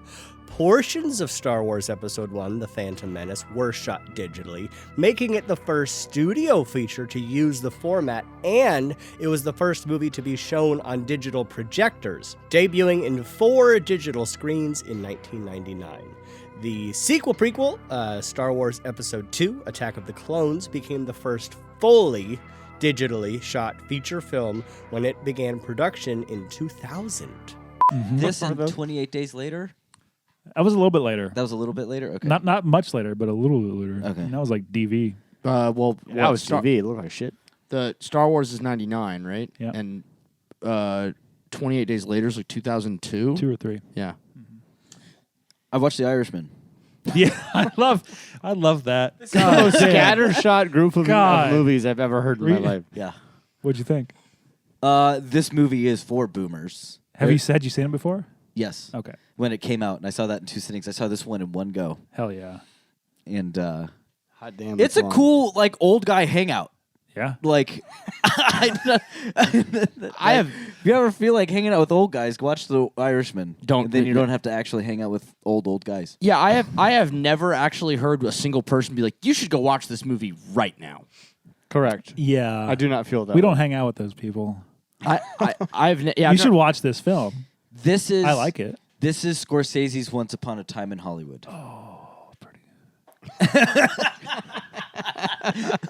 Did you just have a moment? I think it's his Once Upon a Time in America. Yeah. Sergio Leone movie. It's pretty close to that. I remember I watched this. I watched it twice, I think. I watched it the first time. I turned it on at like 1 a.m. because I don't fucking know why. It was 2020. I finished it. Fuck it. Yeah. Yeah. Rank your scores. The only things. the only thing that kind of takes you out of it is Mr. Robert De Niro trying to beat up somebody. Yeah. And you see him kind of. Sir, you're 23. I don't know. Yeah, why are you moving like that? And then I watched Brawl in Cell Block 99. Fuck yeah. What a mix. Yeah, I know. Had you seen that before? A long time ago. Yeah. And I didn't like it then. I watched it now, and I think this is one of my favorite movies ever. Wow. Yeah. What a rules, flip. Doesn't this it? movie rules. God, speaking of fucking just ham hocks for fists, Vince Vaughn. Yes. Just tearing apart a car. Huge fucker in that fucking thing. Beating up a car. Dude. Want me to kick this car's ass for you real quick? Sure. Just rips the hood off like it's nothing. Have you seen this, It's Austin? made out of tissue paper. No. You want to see Vince Vaughn beat up a car? Duh. Yeah, it's great. Oh, God. It's I'll same- never forget the sound Yes. at the end of that film when the ultimate violence happens. Perfect. Rotten in my brain. It's so good. I haven't seen any Craig Zoller. I got to rectify that. You should wild. watch Bone Tomahawk for sure. And Dragged Across Concrete. It's also great. I did not like Brawl in Cell Block 99 like at all. Really? No, at all. And then like even excuse me. I liked when it got like just practical effects beatdown ridiculousness, right? And like just like that shit was fun, but that movie like was so egregiously fucking long. Yeah, it's very long. There's- He makes movies that do not pass the Austin spectrum. No, they will not pass that. But Bone Tomahawk rules. Okay. Fucking Wait, hold up. They're long movies? Yeah, they're very long. Yeah. What? Talk about bringing back His the hair situation is out of control. There's nothing has been I'm pulled looking back at it. tighter. I'm like, dude, you got to fucking shave it already. And he's got it ponied. You can call Craig Zoller a little E-Lordy though, if we're gonna get there. A lord. Yeah. Well done. Well done. A lord of Salem. It was actually going to happen naturally. I was going to say that, but then hopefully it wasn't going to be as obvious. Yeah. Lords of Salem! Oh. I go first. Lords of Salem. Is that what it's called? The Lords of Salem? Lords of Salem. Lords of Salem. Wow, that's our movie tonight. I don't think there's a the. I think there is. I think it's Our just fourth Lords and of Salem. final entry Is there a the? in the Y'all Motherfuckers Need Satan Y'all series. motherfuckers need Satan. Lucas has called first. I will call second. Third. I will call fourth. All right. This 2012? Yes? 12? 10-year-old 13? movie? 13. 12. 2012 year-old film by director-writer Rob Zombie. We're going to shut this bitch down in 3, 2, whip. Sherry Moon Zombie is a radio show host in Salem, and one day she receives a box with a vinyl in it that plays creepy music. And while there's flashbacks of old witches, and they're trying to resurrect Satan and bring him back. And then all kinds of like weird shit starts happening to Sherry Moon Zombie as she's walking around Salem, and there's like people in masks and shit, and there's some like weird people that she lives with or her landlords, and they might be a little witchy and doing some stuff, and then And then Bruce Davison's investigating the Lords who sent in this album, and then he's looking at the old priest who sent these witches to death back in the day. And turns out that Sherry Moon Zombie is the descendant of that priest, so they want her to bring Satan's child back into the world. And so, so the witchy ladies get her all in a trance and shit, and she goes, I think she fucks Satan, and they have this concert for the Lords, and all the ladies are there, and they're all nude, and then she gives birth to some Satan squid thing, and then she's a Virgin Mary, and they're all dead. Yay! wow, look at us. Look at us. I saw Austin shaking his head in the middle of me doing mine, and I'm like, no, I think we are like actually exactly on point right now. There's some witchy ladies. Cody got into vibes. Yeah, you got the vibes. Which is great, Yeah, I got but the vibes. you don't usually get into vibes. No, I got the vibes. I got the vibes. The Lords of Salem. The Lords of Salem. Written and directed by Sir Robbie Zombie. Robbie Robert- Zombie. Robert J. Zombie. Yeah? Robert Zemeckis. Is that his given name? Robert Cummings? Fuck yeah, Robert Cummings. Robbie Combs. Stay tuned on the Patreon for a little extra info on our thoughts on Robbie Combs, I guess. But we'll get into, as you can see, guys, this is the first Rob Zombie movie for the main feed that we've covered on this show. Correct. We have covered 2 of his films before, but amongst tangentially. Wow. Yeah, we've talked about his Halloweens. Just Halloween's, I think. This is the first time that he's popped up. Yeah. Main feed, specific focus. Wow, that's interesting. Obviously, we've talked a million times about like how much we all love his movies or You have image. I'm just kidding. And also, I've talked many times about how House of 1,000 Corpses is easily my second favorite horror movie ever made. Yeah. This is maybe one of the most Rob Zombie friendly rooms you could walk into. It really is. I It think sure is. I believe my Letterboxd account even says Rob Zombie apologist in the bio. Does it? Yeah, it's awesome. No one makes movies like this person. No, they don't. Correct. And No one does. I honestly think it's unfair the way that people treat his filmmaking because, like specifically with respect to this movie, this movie is fucking gorgeous. And this movie's an anomaly. It is an anomaly. It is completely an anomaly. It is unlike any of his other movies. But actually, in watching this last night, it hit me because I did a thing where I watched it with the director's commentary because I've seen this movie so many times. Oh, yeah.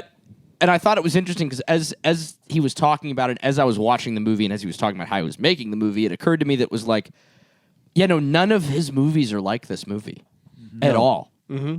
It's a complete anomaly from the Rob Zombie catalog. So I picked this for this theme because What's the theme? Y'all motherfuckers need Satan. Hell yeah.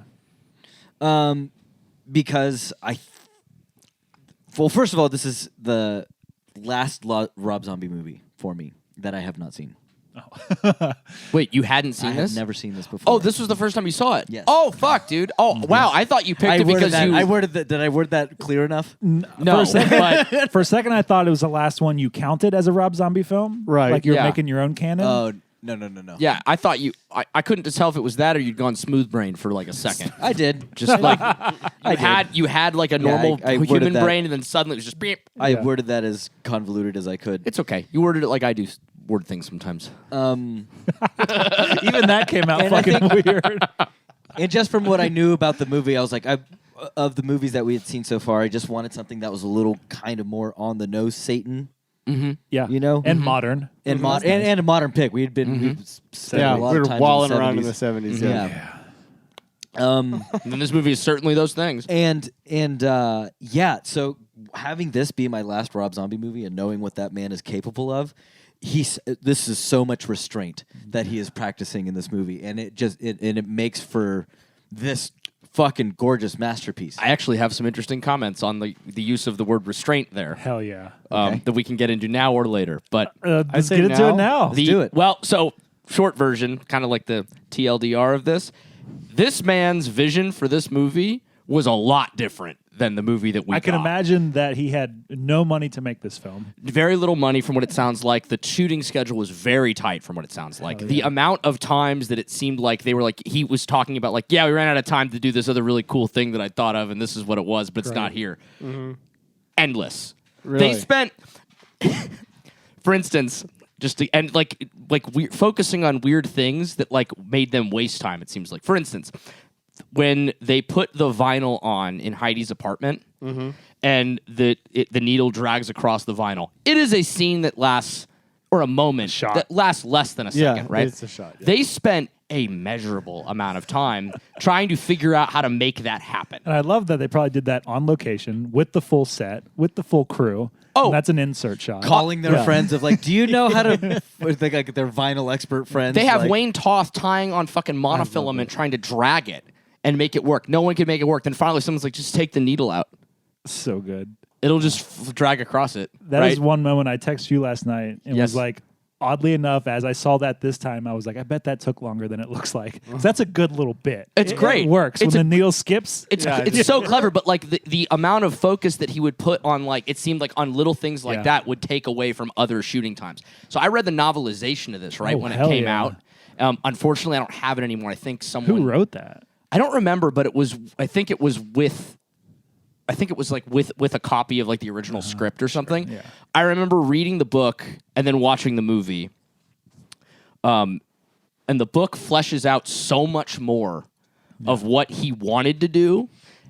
Interesting. and just could not do it. So while it's funny because like when you watch the movie and you're not aware of any of that context, I agree with you. It feels like he is practicing magical restraint. But then you find out that it's really like it's more on a matter of like he just couldn't do the things that he wanted to do.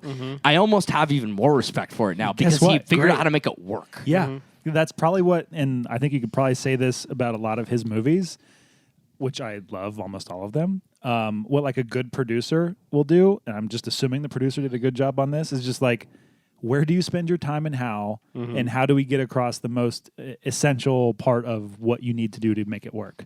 Right? You know, it's artists with restrictions, right? Yeah. And I'd even argue that's a sign of great direction is when shit doesn't go your way, and how do you pivot and still get what you need to tell your story? Because it at moments it feels like he's trying to do his Yordakowski movie. Okay. You know, like in moments of like in with doing the this, really like, pretty theater. Santa Sangre Yeah. is definitely in this a little Yeah. bit. That's fun. and the last shot with Sherry Moon and the pile of bodies. Yeah, Virgin Mary shot. It's great. Which apparently was a giant pain in the ass to shoot because Really? they had contact lenses in to blind her, Yeah. right? So she was just standing there blind, and that didn't hit it. Like, I thought it was interesting that, like, I guess the way he was saying it is that, like, when your eyes are blinded like that for that amount of time, it becomes very difficult to stand completely still, I bet. right? Because you lose all Makes sense sense. of You lose your right. equilibrium. Amazing. So Also, just realizing Jason Blum and Oren Peli produced this. I don't know if they're the ones on set. Oren Peli directed Paranormal Activity. Oh yeah. But yeah, so this is a Blumhouse joint. Yes, Jason Blum. Lucas, continue. please, yes, I forgot what I was going to say. Go ahead. you'll remember. We're waiting. So we were talking about the restraint that it seemed like Rob Zombie was able to show on this, which notably we don't feel like he's shown ever before or again. since. Which, you know, this is a person, you're always working on a budget, you're always working on a schedule. But I think restraint might not be the right word for it then if we're talking about it like It that. feels more like maturity. It feels mature. This is a very mature movie. Yeah. for Rob Zombie. It's not fucking erratic. And like Yeah. I think about something like House of a Thousand Corpses, which I love and I love to put on at and around Halloween. But honestly, it feels like a first. Well, it's chaos. Yeah, It feels like a first movie Absolutely. from like music video guy. It's like chaotic and the edits and the cuts and it's just like just constantly like assaulting you. And then something like this is just a pretty straight narrative. There's no weird editing bullshit like that. And then when you get into the end with all the weird Satan-y stuff and it's all just like really pretty and this high arty kind of thing, even like with the weird dudes jerking off, like it's very pretty at that point. And it's like when I think about that arc from like where he started to where I know this isn't his last movie, but kind of where he ends up later in his career. It's like that's a lot of fucking growth as a filmmaker and it's impressive to watch. I think it absolutely is. And I think on that note, like one of the things that I noticed this time that really impressed me that I'd never thought of before is that like this movie is supposed to be set in the present, right? But it has a vibe throughout that is distinctly the 70s. Sure. Right? And they do that by like interesting things like the amount of times that they use like a cassette player, right? Like Bruce Davison and I forget what the actress's name that plays his wife is. Like they have a cassette player that they use, right? Heidi listens to everything on vinyl. Heidi's wearing clothes like that are like more like the 70s, right? Like all these little like moments. And it's funny. At one point he was like, yeah, somebody was complaining to me about like how, you know, oh, where's the fucking cell phones, right? Like you have somebody using a cell phone here, like they should be on an iPod or like looking this up on a cell phone or like looking it up on Spotify. And he goes, yeah, because that'd be fucking cool, wouldn't it? Yeah, right. Right? God, I love Rob Zombie And that so much. he's right. Like that vibe totally is so right. cool, Yeah. right? Because it really sets that, and like down to like the weird like Suspiria lighting that they do, and the fucking the Jo priests, We're right? really pretty jerking off. Oh, Yeah. the- Huge, the pretty Yeti? jerking off penises. The Yeti, which I have a question about I love that some of Yeti the so much. satanic visuals in this. I have some answers, maybe. Thank you. Yes, please. Because I'm wondering the stages of Satan that we see. No stages. The same Satan that we see, I guess, maybe. One Satan. But as it's presented to the viewer, we could assume that it feels like stages in that she enters this apartment 5 and is introduced to a Yeti-ish. Not Satan. So, I'd like some help with understanding what So the little person is Satan? tumor baby. I got. At the end, I got to like that character was probably Satan, but I'm curious as to if there was any thought behind what the stages of entering this hellscape dimension were and how they were mapped out. So the way that he's talking about it on the commentary is that the Yeti thing that you see is supposed to just be a demon. It's not even supposed to be Satan. It's just a demon. Doesn't really explain a rhyme or reason why that's a demon and not Satan. Just that like that's a demon. But he was very specific, like not Satan. That's a demon. It's a fucking sick demon. The baby, which I believe they referred to as tumor baby on set. yeah. It was tumor something. Baby makes sense. I think it was baby. Which apparently Sherry Moon Zombie hated. Oh yeah. Yeah, like the scene where she's lying in bed and it's it walks standing up. there and it's just looking at her. I guess like she just spent the whole time just like not happy, just Yeah. looking the other way. That's how Jess experienced that moment. She watched pieces of this and she doesn't like little things. She like looked up and saw that, was like, no. Yeah, it's awful. It's a horrible looking thing. How would she react if we paid a little person to dress up like that Buddy? and just stand in her room? You would kill her. Like, I'm not concerned about what happens to me. I'm concerned about her surviving that moment. right. You're like, no, that genuinely. Or the Yeah. little Or person. especially the little person. Extra the little person. Fucking little. Just starts do something screaming. No, super she will kick it. innocuous, like She make will him an kick Amazon delivery guy to make her sign for something. Oh, dude. Oh my god, that'd be funny. Cody, continue. The baby is Satan. Yeah. The intestine tentacle things that Sherry Moon Zombie is just shaking. That is her getting pregnant. Sure. Yeah. I assume Yeah. that. Which, to be quite honest, until Rob Zombie like specifically stated it in the commentary last night, always never totally confirmed that. I assume that, and honestly, I appreciate that. Like we don't always need like some vile, disgusting impregnation. Yeah. And on that, like it was nice. He I got it, too. specifically wanted to do it where it was that like they specifically wanted to do something that had not been seen before. What I think makes it interesting is that like that's a scene in the movie for me that it doesn't totally work for me, not because of what they're doing, but because it's clear that Sherry Moon Zombie thinks that this is hilarious. Oh, okay. And Yeah, because she is kind of having a fun time. yeah, and I guess that like when like on set when they were How filming could you it, not? well, I guess on set while they were filming it, she was like, "This is fucking dumb." Sure. Yeah. Yeah. And he was like, "Yeah, do it," But anyway, that's the stages of Satan. The priests, that, as far as I can tell, might have actually been. Beat him up. We can't do it. Just big old beeps in there. Just big old beeps. The they Was that Ghost? Yes. Oh. You're zero. I didn't do it. I can keep mine. Yours is staying in. Yeah, that's fine. You can use my one. That's okay. Those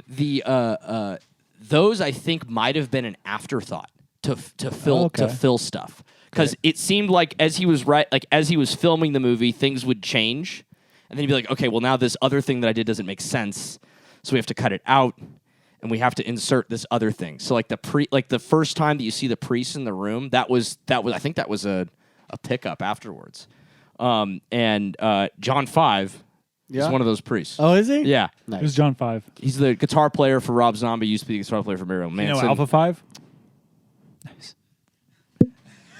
This is the Alpha 5! I just looked at Lucas and knew. Do you have any idea? Thank you. No. Okay, cool. I'm glad. What is happening? Yeah. What's happening? Ah, there we go. Oh, okay. That makes sense now. Hell yeah. See, I feel like the jerking off priest would have been my first. Like that would have been the first image that would have started me writing this whole movie. Like, how do we get to here? Yeah. And who knows? I feel like that's how. What's interesting about all this is, sounds like Zombie had a big sort of maybe lore that he had a lot more information and a lot more detail he wanted to put in, but couldn't. But guess what? At the end of the day, I don't give a shit. I don't either. It's perfectly great. It's all just like great flavor. It works great. But one thing that I'm very disappointed that he could not put in was a whole side story that he'd made where it's it's Sid Haig and Michael Berryman's characters Yeah. as witch hunters. Oh, amazing. And there's this whole tie-in to like present day witch hunters. Okay. And that were supposed to be related to cool. them, that like what they couldn't get to, but like he had the whole thing that was going for that. I guess all of the stuff that they shot that's like the old Salem shit. Yeah. that was supposed to be the beginning of the movie. That was all going to be just one long piece at the beginning, and then they split it up throughout. But I guess he had like a bunch of other ideas that he wanted to do. It sounded like some of that didn't work out because I guess when they were shooting that, it was below freezing.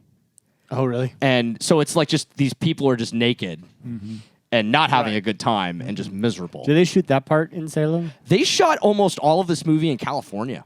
Really? No shit. Yeah, almost all of the shots outside. They did 3 days in Salem for exteriors. Yeah. Like of the building. Yes. Having said that, a lot of the shit that you see, even some of the exteriors, are L.A. Like the Jesus Save sign. Did you catch Yeah, that? that's the Ace Hotel. Yeah, that's downtown. A lot of those scenes are in L.A. The Village Recording Studio. Oh, is that? That's the recording. I thought The so. front office I thought so. of the radio station is Village Recording where's Studio. That's West LA. Yeah. I thought Oh, I yeah. was like, this looks just like the Village. Yeah. Oh, shit, it was. That's that. Which I thought was really cool. The let's see here. The hallway for the apartments. This is interesting. When you're looking at it in camera, Sherry Moon Zombie's apartment door is a closet. Great. The one at the end of the room, apartment 5, that's actually the room that they shot all of the scenes with the like Dee Wallace and Patricia Quinn. Oh, no in. shit. Oh, okay. But what they kept having to do, and this sounds like it was a nightmare, is that like they would have to move everything over when they would make all like the dark, like Sure. creepy shit. So like by the end of the shoot, like there was just a corner that was just like the Patricia Quinn That's funny. and Dee Wallace corner, and then and I forget what the other actress's name Yes. is. Yeah, just like weird little magic shit like that. But most of it is shot in L.A. He used the same. I'm blanking on what the ranch is, but it's the same ranch where he shot Devil's Rejects, House of Thousand Corpses. That's close by. Yeah, and that's where he SCV. did. Yes, so all of the stuff in the beginning, all the stuff in Salem is shot there, like in old Salem is shot in that ranch. Got Yeah. it. Yeah. Amazing. Yeah. Seems like there was a lot of like little like movie magic tricks they had to do, like the Right. Well, they did a great job because I've been to Salem and I recognized some of the exteriors. And so Yeah. I felt like, oh, yeah, we're in Salem. So Yeah. I just assumed they shot it on location. No, most of the scenes that they shot in Salem are literally just Sherry Moon Zombie walking. Yeah, great. Easy, cheap. Yep. Easy, cheap. And I guess he was very pleased with the fact that like leaves were actually falling. Oh, Right. He didn't have to like scatter leaves on the ground. Right. Like Halloween. Right. Well, there's that gorgeous scene of her walking across that bridge, right, which is in I guess a graveyard in Salem, and he said the leaves were falling like snow. It was just great. so thick with that. There's also another scene where like you see trucks setting shit up. That was just that's just people on the side of the street setting shit up, and they're setting up Christmas lights. Oh, amazing. Fantastic. Speaking of Sherry Moon Zombie, I think someone who also unfairly gets a lot of fucking hate in Rob Zombie's films because she is often at a certain pitch, Yes. often very screamy, which is Zombie's characters. Everyone's screaming at each other. Cocksucker, mothers, make me a fucking sandwich! Yeah. You cum slut! Like that's Rob Zombie, right? And Correct. that's often where Sherry Moon Zombie exists. I need And 15 minutes of you doing that. Yeah, for real. Sherry Moon Zombie in this movie is fantastic. Outstanding. She's excellent. Yeah. Austin? Oh, I thought you were going to say something opposing that, which you can. I don't know that I feel she's excellent. I feel like she has her limitations, and they're shown here. But I agree she gets way more hate than she deserves. Yes. Yeah. And I do think at the very least her limitations, which may be shown here, like I think we're getting something new from her, and I think like this is a good performance we're getting from her. Yes. And it's honestly carrying Yes, the movie. I agree. I completely agree. It is a good performance. You absolutely. feel for her. Yeah. You feel for her character. And her She's struggle with really her addiction. empathetic. Yeah. And I had the thing about this that hit me the most this time was that the quote they have early on with Sherry Moon and Dee Wallace and the witches. They talk about fate versus destiny. It's like, well, fate, you know, is whatever, or destiny. I can't Destiny you remember can you could choose, but fate, you know, you're fucked. And just realizing that she's fucked the whole time. Yeah. Like Yeah. she's just Yeah. doomed. Well, Yeah. And that's such a bummer. And I think Yeah. what that specifically, like those moments, I think are what really sets this movie apart and like demonstrates Zombie as like a more mature filmmaker, is because of all like the attention to detail with that, right? Or like the little things like she goes to get heroin from her dealer and the door has the corpse paint that she ends up Right. wearing 2 minutes later, right? And there's the analogy of this film that is like this she's an addict Yep. who is going back down the path of drugs again, and then she's lost forever because you know what, addiction is not necessarily a fate thing, it's a destiny thing sometimes. And it's like, and that struggle also resonated with me a little bit. I've been down that path with a person before, and seeing that like thing that you just can't do anything about, Yeah. that is just going to happen, you know, on any given day, could happen, you know, Right. and just not being able to do anything about, and seeing the doom on someone's face. Oh, God, it's very fucking tough. The very genuine, intimate moments of when his name's escaping me. Her like boyfriend and co-host. Jeffrey Dean Phillips. Thank you. Jeffrey Dean. Thank you. That is it, right? Yeah. I always want to Dean- say Jeffrey Dean Morgan. Morgan, but the- it's not. The Dean part is that I'm Jeff Daniel I was Phillips. gonna say Jeff Fuck. Daniel Phillips, Jeff yeah. Daniel Phillips. Yes. Those scenes where he's on the phone like begging to see her again, like Yeah. trying to set up. Right. I was like, am I watching Manchester by the Sea right now? yeah. Like it was like those like very like I know. yeah. Yeah, and I want to give Sherry Moon Zombie her flowers, but honestly, the performance in this movie for me is Jeff Daniel Phillips. 100%. He is entirely. he's Rob Zombie's secret weapon. He's and such a maybe good it's not even actor, a dude. secret. He's so goddamn good. He's in phenomenal. this movie. Like, this is a giant man. Like this movie, this man is 6'6". We've seen him in person. We've seen him in person at some of these screenings. He's 6'6", like 240, like. oh, he was in Christmas Bloody Christmas. Yes. Right. Yes. Okay. We saw him there at the Beyond Fest Yes. thing. Okay. But like the And we emotion, saw him at the House of 1,000 Corpses screening. yes, we've seen him a lot. Yeah. He's our friend. He'll be on our next episode. I would love to talk to him. Like the emotion that he carries on his face, that you don't like take him just to be like some brute, you know, that he's able Right. to just be like Yeah. completely withered by this character's inability to do anything. Right, right. You know? Yeah. He's so good in it. He's phenomenal. And I think for me, with the only times I clocked maybe Sherry Moon's limitations was her scenes with him, because he's just out of control. So it's like it's just Sure. anytime they're like neck and neck, it's like, well, this guy's just guy's fucking. too good. And that's not even a slight at Sherry No. Moon. It's really just like, this guy's a phenomenal actor, out of control actor. well, I guess there was supposed to be more moments with the two of them. Like he'd written it with quite a bit more, but more things that they had to. Yeah, I think down. with the amount that got taken out, it almost feels he's being restrained, or he's restraining himself because he's trying to be reverent to these witches that died in Salem. There's a reverence to the massacre that happened to these people. Yeah. I think the movie's really, I think, smart in not being evangelical about anything. Yeah. But I think it's interesting that it's on the side of the old witches. I think it's pretty clear that the Reverend is kind of a crazy person. That we do see the older witches do some heinous shit, but yeah. So it has that reverential thing to like these women who are probably killed unfairly, unjustly, but then you know they do something terrible to this woman for no reason generations later. Well, but then again, right? Like the unfairly, unjustly part, like that's right. Like that's kind of one of the things that I really liked about this movie is that like there's no question as to whether or not like they were actually trying to like birth Satan, right? Yeah. It's made very clear that Yes. like they're the bad guys, right? There's no psychological like, oh, it might not be Satan, Yeah. right? No, Yeah. it's very fucking Satan, right? Yes. I loved the moment too when the record's being played on the air on the radio, and all the women in town are starting to like get their witch genes activated. Just like freeze. Yeah. instead. And I was like, oh It's no, really this good. is this is that meme. It's like, we are the daughters of the witches you didn't burn. And I was like, ah, no. Did you guys? So that was supposed to be. There's supposed to be a lot more of that. There's supposed to be more scenes with those women. Did you guys catch the wonderful cameo I don't know if of I those did. women? I don't think I did. So Must not have. Pizza place. for years, I have been trying to figure out why Barbara Crampton is credited as acting in this movie. No shit. I have been looking. I have watched this movie countless times. I have tried Googling a still Barbara Crampton, Lords of Salem. Have not found it anywhere. Finally watching the movie last night, and there's a woman that's walking with just blonde hair, just bobbed blonde hair. And he's like, Barbara Crampton. You hear Rob Zombie say, fucking finally, there she is.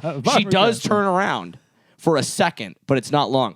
There was a whole all these scenes that were, I guess, were filmed with her that were supposed to expand on what these descendants of the witches, or not the descendants of the witches, the descendants of the... Say the Salem lifer, whatever, like everyone who'd ever lived in Salem their whole life, kind of thing. Well, it's all the people. It's all of the descendants of the people that killed the witches, right? That's Right, what, yeah, they like- playing like, that at the radio commercial at the end of the movie to summarize what happened, right? Yeah.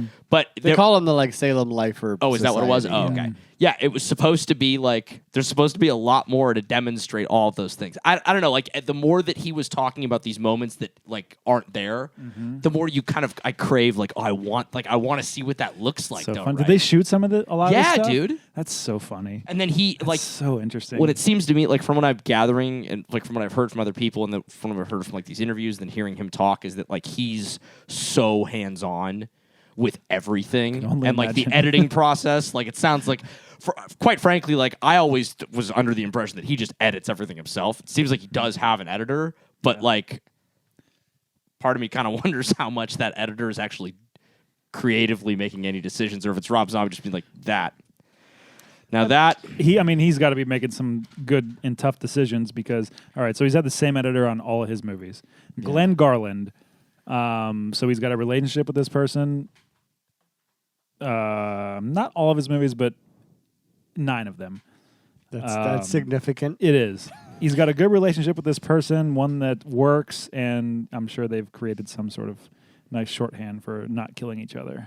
All of his movies at some point have those hypercut subliminal imagery thing. not all of them. You know that word subliminal? Look it up, idiot. You mean when like the scene where it's supposed to be Heidi's mind just completely breaking? Yeah. Yeah. And it's just like fire and cats. Yeah, I mean, House of a Thousand Corpses definitely has a scene like that. The one where it's the scene where Sherry Zombie's like dancing and then she's fucking the corpse. And Devil's Rejects has like random moments that aren't as like surreal as this is. Like this is the most surreal version of that he does. I don't think there's anything. There's nothing like that in the Monsters maybe for sure. Yeah, maybe not in Halloween. Not There's a lot of frenetic cutting. Yeah. and- Yeah, that's kind of and- his thing. Yeah. Okay. So that's the thing he does. That felt Rob Zombie stinky. Oh yeah, in a good way. Oh yeah, That kind of stuff. absolutely. And that whole sequence was. Hold on. When Sherry Moon Zombie's first in her corpse paint in the Palladium, that's when I'm like, oh, this is we're in a departure for this man right now. This is something completely different.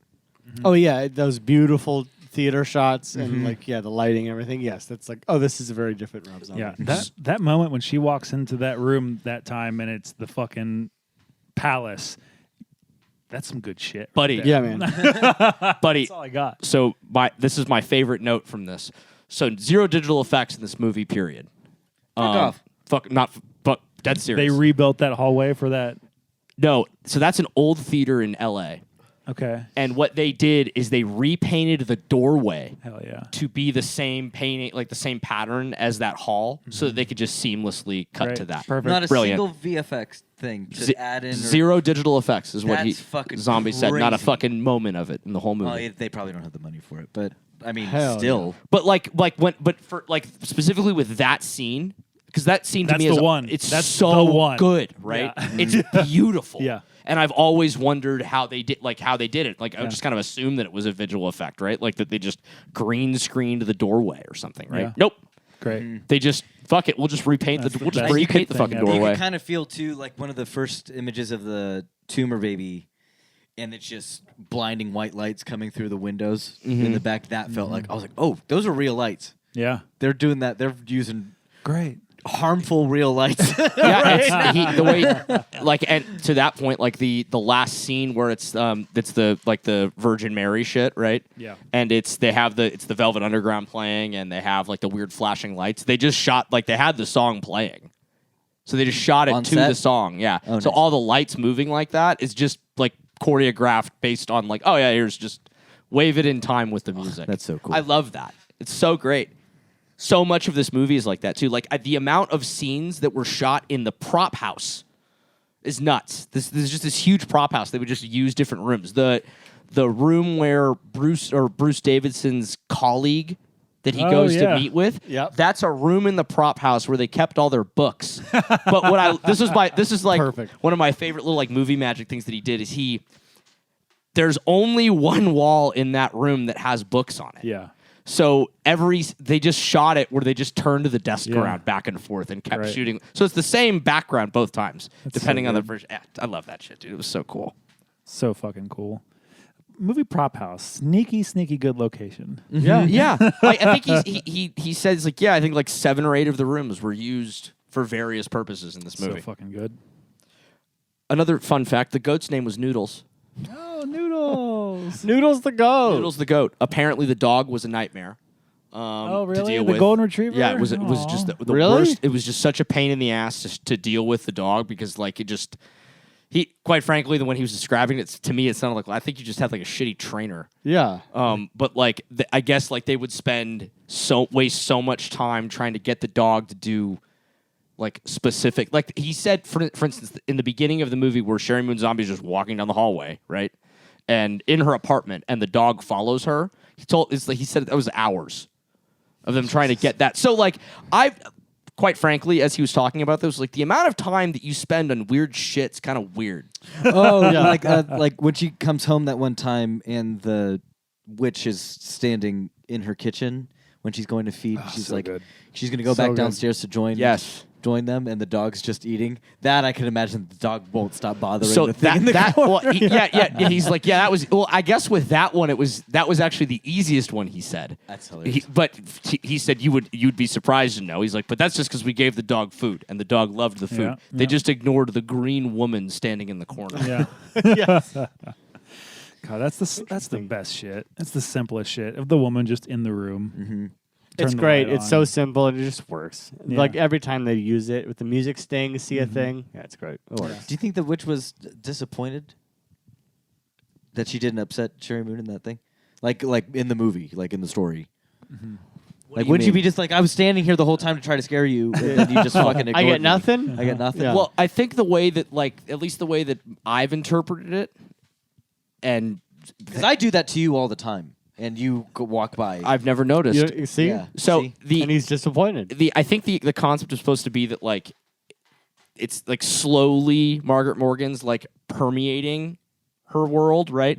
Like for instance, like there's the random moment where Sherry Moon Zombie gets into bed and there's just suddenly a cage swinging, right? Then you see the cage like 10 minutes later. Or there's the scene where like Sherry Moon Zombie's like walking around and then you see a dude in a mask walking a dog, right? And then that mask appears a little bit later, right? So I think that it's like I think it's supposed to be that It's like a slow. yeah, like she can't physically see her yet. Or like what my interpretation was like this veil of the spirit world and the real world was starting to just kind of break a little bit. I think I think that's totally an argument for it. Okay. That it's just there. That it's permeating to try to like to go after her, right? And I love that too. That it's like no, we're picking this one because this one did this. This one's ancestor did this to us, so we're gonna make this one be the mother of Satan's child. Yeah. Yeah. Absolutely. Magic. Yeah. And also because I think this is how some people interpret magic and like witchcraft is the spell that they're doing back in 1696 or whenever that is occurring with the OG witches and they're trying to bring back Satan. that is happening simultaneously with what is happening to Sherry Moon right now. So they are back then affecting this moment because time just works like that. I think that's a reading. I don't know if that was necessarily the intention, but the only reason I say that is because all of those scenes were supposed to be at the front of the movie. Okay. But I think that's a really compelling version of that, and I think the way that the movie is edited and plays out absolutely speaks to that in every way. Right? Yeah. That's really cool. Because I think that would be a really cool thing if that was what was happening. Mm-hmm. That is a cool thing. Time is a flat circle. Time is a flat circle. True Detective Salem. I also really want to call out. I think the best performance in this movie. Ken Foree? No, Patricia Quinn. Oh, okay. Yeah. Pat Quinn just fucking shit up, dude. Yeah, she is. Just incredible. And it's funny because I didn't ever realize that it was Pat Quinn until he said it last night. And then now I can't unhear her in Rocky Horror as I'm watching this. But just brilliant. Apparently, she is not easy to work with. Oh. I guess her and Dee Wallace, and her and Sherry Moon, it was very difficult to like. At first, it was like, this is going to be a problem. Really? Because I guess Pat Quinn is very like, if there is a comma, she pauses. If there is a period, she stops her sentence, This right? is the way it's written. She doesn't, there is no room for, ad-libbing anything, right? Whereas Dee Wallace is a lot more like free with everything. So when like they first started like reading lines for that long scene, right? Right. In the beginning, and Dee Wallace would be like, kind of just ad-libbing shit. Pat Quinn would be like, what are you doing? And like they'd have to stop shooting and then like and go back and like keep having to do this over and over. That's not on the script. Yeah, no, for real. Like that's not in the script. You can't pause. And she's like, but Who cares? yeah, well, who cares? Ask Like, Rob. it would kept throwing her Robert? off, right? I guess like when she started working with Sherry Moon, like that first scene with her and Sherry Moon Zombie, I guess like was very like Sherry Moon, not an actor I would peg for being sticking to script. yeah. no By the book. But also, Dee Wallace, notably one of the nicest human beings to ever exist. So, And apparently she was like she just seems it. she I was met her twice. She's really? honestly the sweetest goddamn person. She seems it. She has that aura. Apparently she was like really stoked to play this role because she was so pissed off about the fact that she's always just playing a nice mom, Yeah. which I guess E.T. will do that to you. But Yeah. Yeah. You did it great in E.T. You did it great That in will E.T. typecast you when you're a nice mom and one I'll of the best do it. movies ever made. but you're Liam. also fucking awesome in The Howling. I guess she's not a nice mom in that, but Yeah. Oh, so good in The Howling. Yep. Damn, I love The Howling. and then Howling 2. Howling 2! Okay. two more little just fun like tidbits. Yeah. One's an Easter egg and one's just a cool little like, hey, you didn't need to use digital effects to make this happen. You know the scene where she's entered apartment 5 and there's the red cross. Yep. Love it. And it's like emanating, like it's radiating heat. They put flame right in front of the camera lens. So that they great. could get that Oh, cool. the heat from it just to make it look like that. That's Magic. so dangerous, but so cool. It's so fucking cool, dude. I loved that. It's the best. The second, this is maybe my favorite Easter egg that he has done. The book is called The End of the American Witch, which are the words to the chorus of Yeah. American Witch. Oh, I clocked that, yeah. Amazing. Yeah. He said that, or that happened in the movie, and I was like, that does sound. What is that? That sounds Yeah. like something. It's Immediately, I started singing this song in my head. Yeah, exactly, right? Yeah. And weirdly, I'd never clocked that before. He didn't, and I was kind of shocked. Like, he never talked about, like, in the commentary, never comments on it. But I noticed it, and I was like, say something about how you put your fucking lyrics to your song in the movie. Yeah. It's fucking cool, bro. He's too cool, man. He's Maybe too cool for is too school. cool. I didn't clock that last time I saw it. So That's the interesting. first time I'd clocked it. Yeah. It's interesting. Fucking just rad and cool. And Good for Rob. love you, Robert. Yes, do want to mention that Ken Foree is in this movie and is cool. He's fantastic. And with the wig that was so bad that that Rob Zombie made them start calling it a wig because it looked so stupid that he was like, this isn't gonna fly. We're just gonna Yeah, call Oh, it. they a wig. wrote jokes Yeah. into it. Yeah. Yeah. Yeah, we gotta just write this in. That's fucking awesome. Fantastic. So I mean, we're just kind of jawing about like random shit about the movie, but like, I don't know. How do we feel about this? Like next to Rob Zombie's other movies? This is. It's tough saying this is my favorite because, like, when you get into favorites, and that's all it ever really should be, is I like so many. I like all his movies that I don't know which one I pick on any given day. This is his best movie. I think it's his best movie. I think it is. I think this is maybe my favorite of his movies too. I also feel that way. I any given day, Devil's Rejects. Yes, but it changes. Is yeah. this the movie you tell if someone's never watched a Rob Zombie movie before? No. Absolutely not. I don't know. This is not This the one. isn't the one? This No is- way. That's No. funny because it's maybe the most accessible. Yeah, but I'm like I say House of a Thousand The Corpses. person that lives in this house with me would violently disagree with you on that Really? statement. Yes, Maddie hates this Well, movie. does she like a Rob Zombie movie? Yes. House of a Thousand Corpses? Yeah. House of Thousand Corpses, Devil Rejects. She loves those. That's the one I would recommend because that's the most like distilled Rob Zombie. And for me, I think the one that I This recommend, is kind of an outlier. the one that I recommend, and the one that I also think is his best movie, although it is not my favorite, is The Devil's Rejects. That was the one that I immediately would That's- recommend. That's my favorite. That is tied. And I don't. Great movie. I think I think that movie is perfect for like just generally. I think What it's a perfect movie film. do you show someone if you want to ruin the relationship?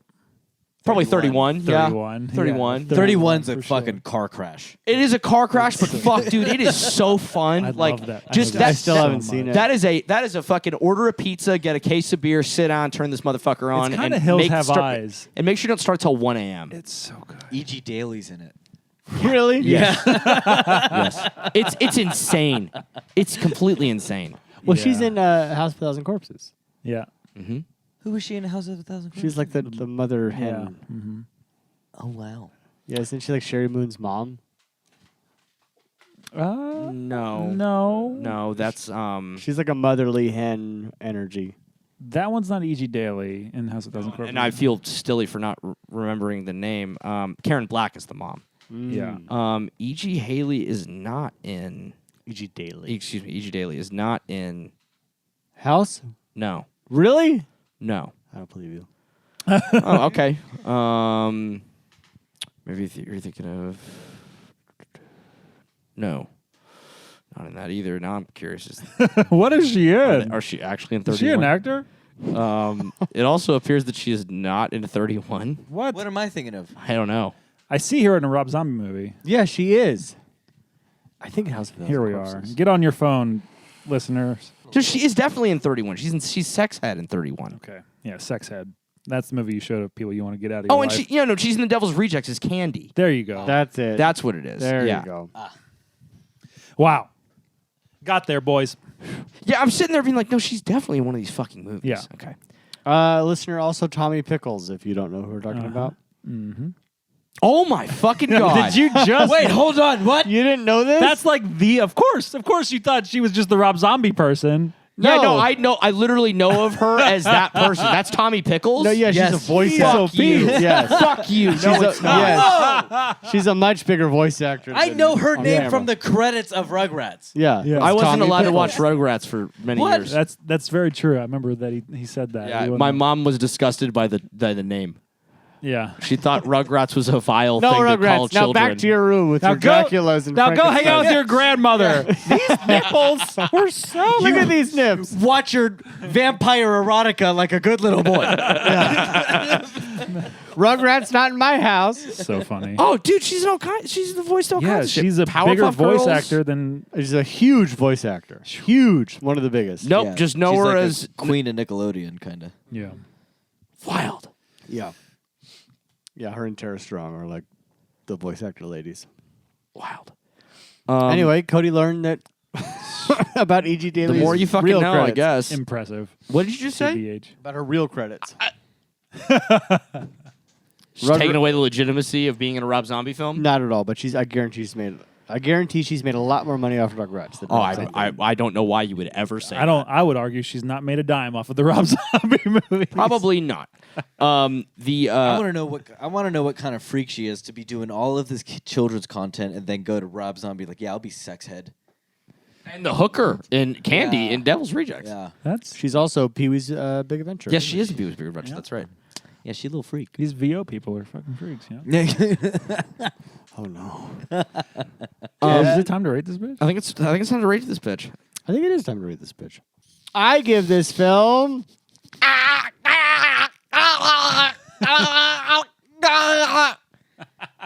I really like this movie.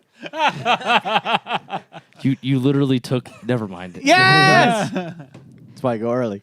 Yeah, I think I talked about this a little bit when I watched it last because I watched it within a year. I watched this. This might be my favorite Rob Zombie. I think it's maybe his best. It's certainly his most mature.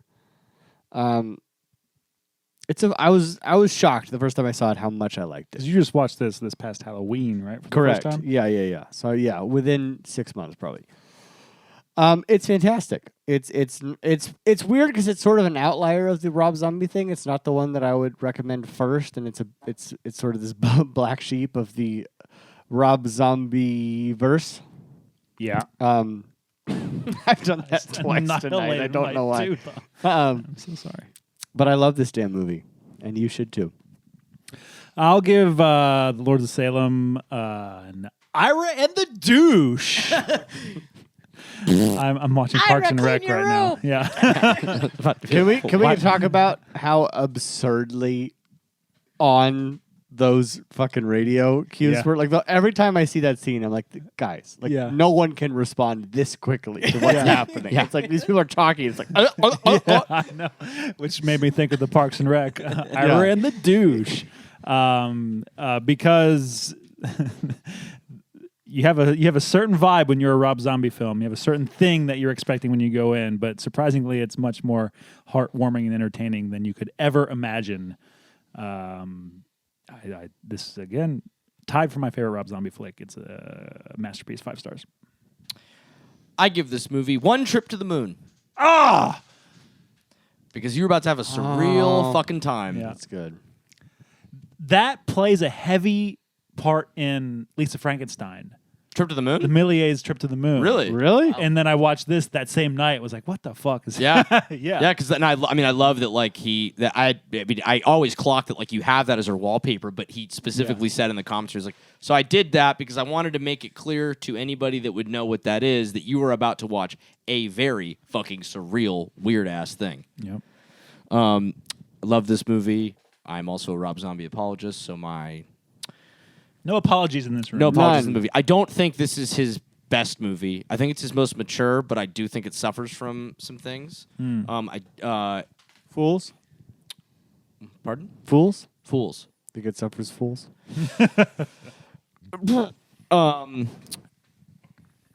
Highly recommend regardless. Lucas. I give the Lords of Salem a priest robe that has the crotch cut out in a perfect rectangle so that you can masturbate uninterruptedly. Because Rob Zombie knew exactly what to take out of this thing so that he could accomplish exactly what he wanted to do. Hell yeah. hell fucking yeah, brother. See, the rookie move is laughing at Lucas's setup. Because the explanation is what's going to be gold. Yeah, it's true. Christ. SHUDcast approved! Yeah! I believe Boys, we have some business. awards.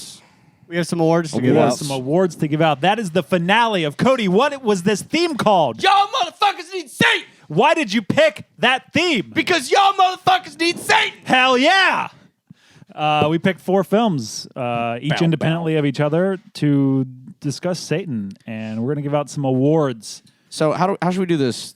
We have 1, let's 2, start 3. There are with- 6 categories. Let's start with score soundtrack. Should we run down Ooh. here? So here are the movies that are Yes. I'd in play. contention. We have The Lords of Salem, which you had just heard us talk about. We have The Omen. We have The Devils. And we have The Sentinel. Those are the movies. Those are the movies. Backwards order. Yes. Those are the movies He started it. Yes. So. So I just, why not? vying for what we have as 1, 2, 3, 4, 5. Best score soundtrack. I would 6. venture to guess that we all put the same thing. Yes. I hope. He'll be weird. It's The Omen. It's Yeah, the The Omen. Omen. Yeah, It's the Omen. That's the scariest music Yeah. that exists. I can't. I can't fuck around. Literally, the music scares me. I would also venture to guess that best kill we all put the same thing. It's the fucking Omen. It's the fucking Omen. The Omen, Yeah. The Omen. plate glass. Yep. Yeah, plate head glass. chop. Plate- Yeah, head chop in the Omen. So good. It's the plate glass in the Omen. I also might venture to guess that we all put the best Satan, You go. the tumor baby. Well, my best Satan is the Yeti thing, even though it's technically the demon. In my head, that's Satan, so that's my best Satan. Okay. Tumor Baby was my best Satan. I could be cute. I don't want to be cute. It's the tumor baby. It really is a tumor baby. And I do want to give best actress.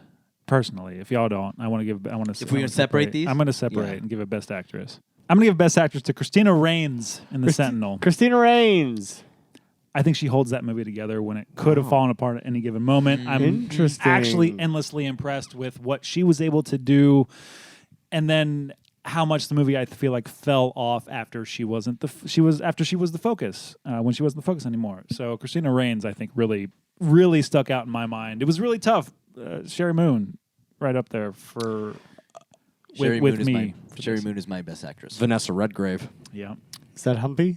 Yeah. That's mine. Yeah, That's something. mine. Vanessa Redgrave. Best actor. The answer is Oliver Burgess Reed. Meredith. Yeah, fair. Oliver Reed. Oliver man. Reed. That's the Burgess best Meredith performance is ever fine. on film. Uh, He's gonna go down with that ship, isn't he? Yeah, no, I legitimately Burgess Meredith. I love Burgess Meredith. The That- Jared actor. yeah, that is my answer. Oh, hell yeah. Yeah, fuck you, weirdos. weirdos. Best. I have. Which one are you about to do? well, did you director? say actor yet? No, but I have one more auxiliary category before we get into main meat. Okay. I have horniest. Oh, horny. Horniest? Uh-huh. Yeah. Lords of Salem. It's my vote. The, The Devils. Devils. I would say the Devils. The Devil's so horny. It was predicated on I want that man. Lords of Salem. Hot take. Did you say best actor yet, Lucas? I agreed with Oliver Reed. Okay. Yeah. Best director. Dick Donner. Ken Russell. Come on, Scrooged. Superman. Mr. Ken Russell. Well, we're talking about the Omen here. Isn't that Richard Donner? Yeah. Yeah, I'm just saying. He's Come still on, the he best made these other director. movies. Yeah. Is he the best director of the bunch? Maybe, but did he do the best directing job on this film as compared to the others? Yeah, 'cause I'm going to of say Scrooged. yes, he did. I think Dick Yay, Donner. Dick Donner. Oh, should okay. win. Divided. All right. I think that is a supremely excellently directed film. And on to best picture. Let's do this one at a time. One at a time. Austin.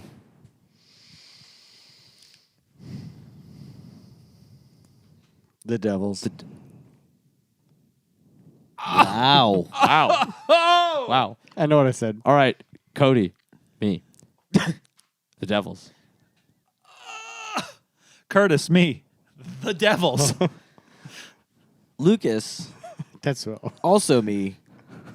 A Marriage Story. The Devils. What? Wow, a sweep. Yeah. A sweep. Yeah. I for was best sure pick. that you were going to say The Omen. No, Yeah. The Devils is better. It's not a horror movie, but it's the best. The movie. Devils. It's the best The movie Devils, we the watched. Oppenheimer of the horror world. Holy shit! Holy shit Not is right. expecting that. Not horror, but Well, great movie. look Love at that, The guys. Devils. Our first little theme. Our first, Our full theme series. Did done. you like it? Tell us on Discord. Yes. didn't? Pay Still give us $3. your You money. tell us there. Yeah, right.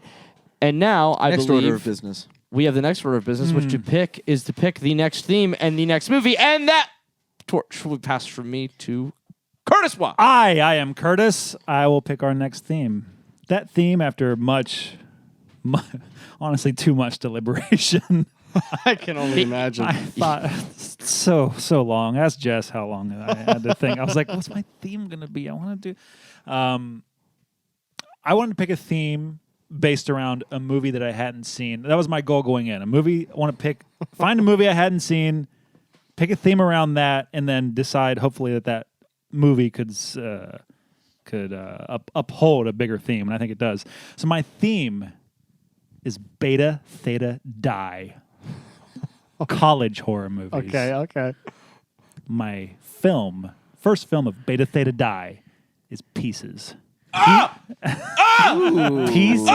Pieces. Oh yeah! Fuck yeah, dude! Fuck yeah! You haven't seen Pieces yet? No. Oh! Have you seen Pieces? No. I've never heard of Pieces. It's on your watch list, Austin. What? Oh, dude, fuck yeah. I've been wanting to watch this movie for a long time. But yeah. So it was high on my list of things I want to watch, and was like, oh, this is in a pretty broad category of, I think, college horror movies, college-based horror movies. Now we can also discuss how that should be meted out. Does it need to take place on the college campus? Is it about college kids? We can discuss. I think it probably should take place mostly on college premises. I think. I mean, I don't know. I'm kind of open to whatever. I'm open to it. Austin has pointed out with the Devils. This is very true. Yeah, Needs to this have- whole show's integrity is destroyed. Just needs to have a college vibe. Who goes next? That is a good point, because we did technically kind of skip. If it's me, I need to. Well, it went from, let's see here, because it was me. I picked the first movie in the theme. Then it went to you for the second movie, you for the third, him for the fourth. So now it would be Austin. First, me, 2, 3. It would be you picked it. You picked the first movie. So then So it would I go would to pick the Austin, second. Okay, so I'm Lucas, and then next. I'm last. Yeah. Okay. And then I pick the next theme. Yeah. So I'm college horror next. Got it. Yeah.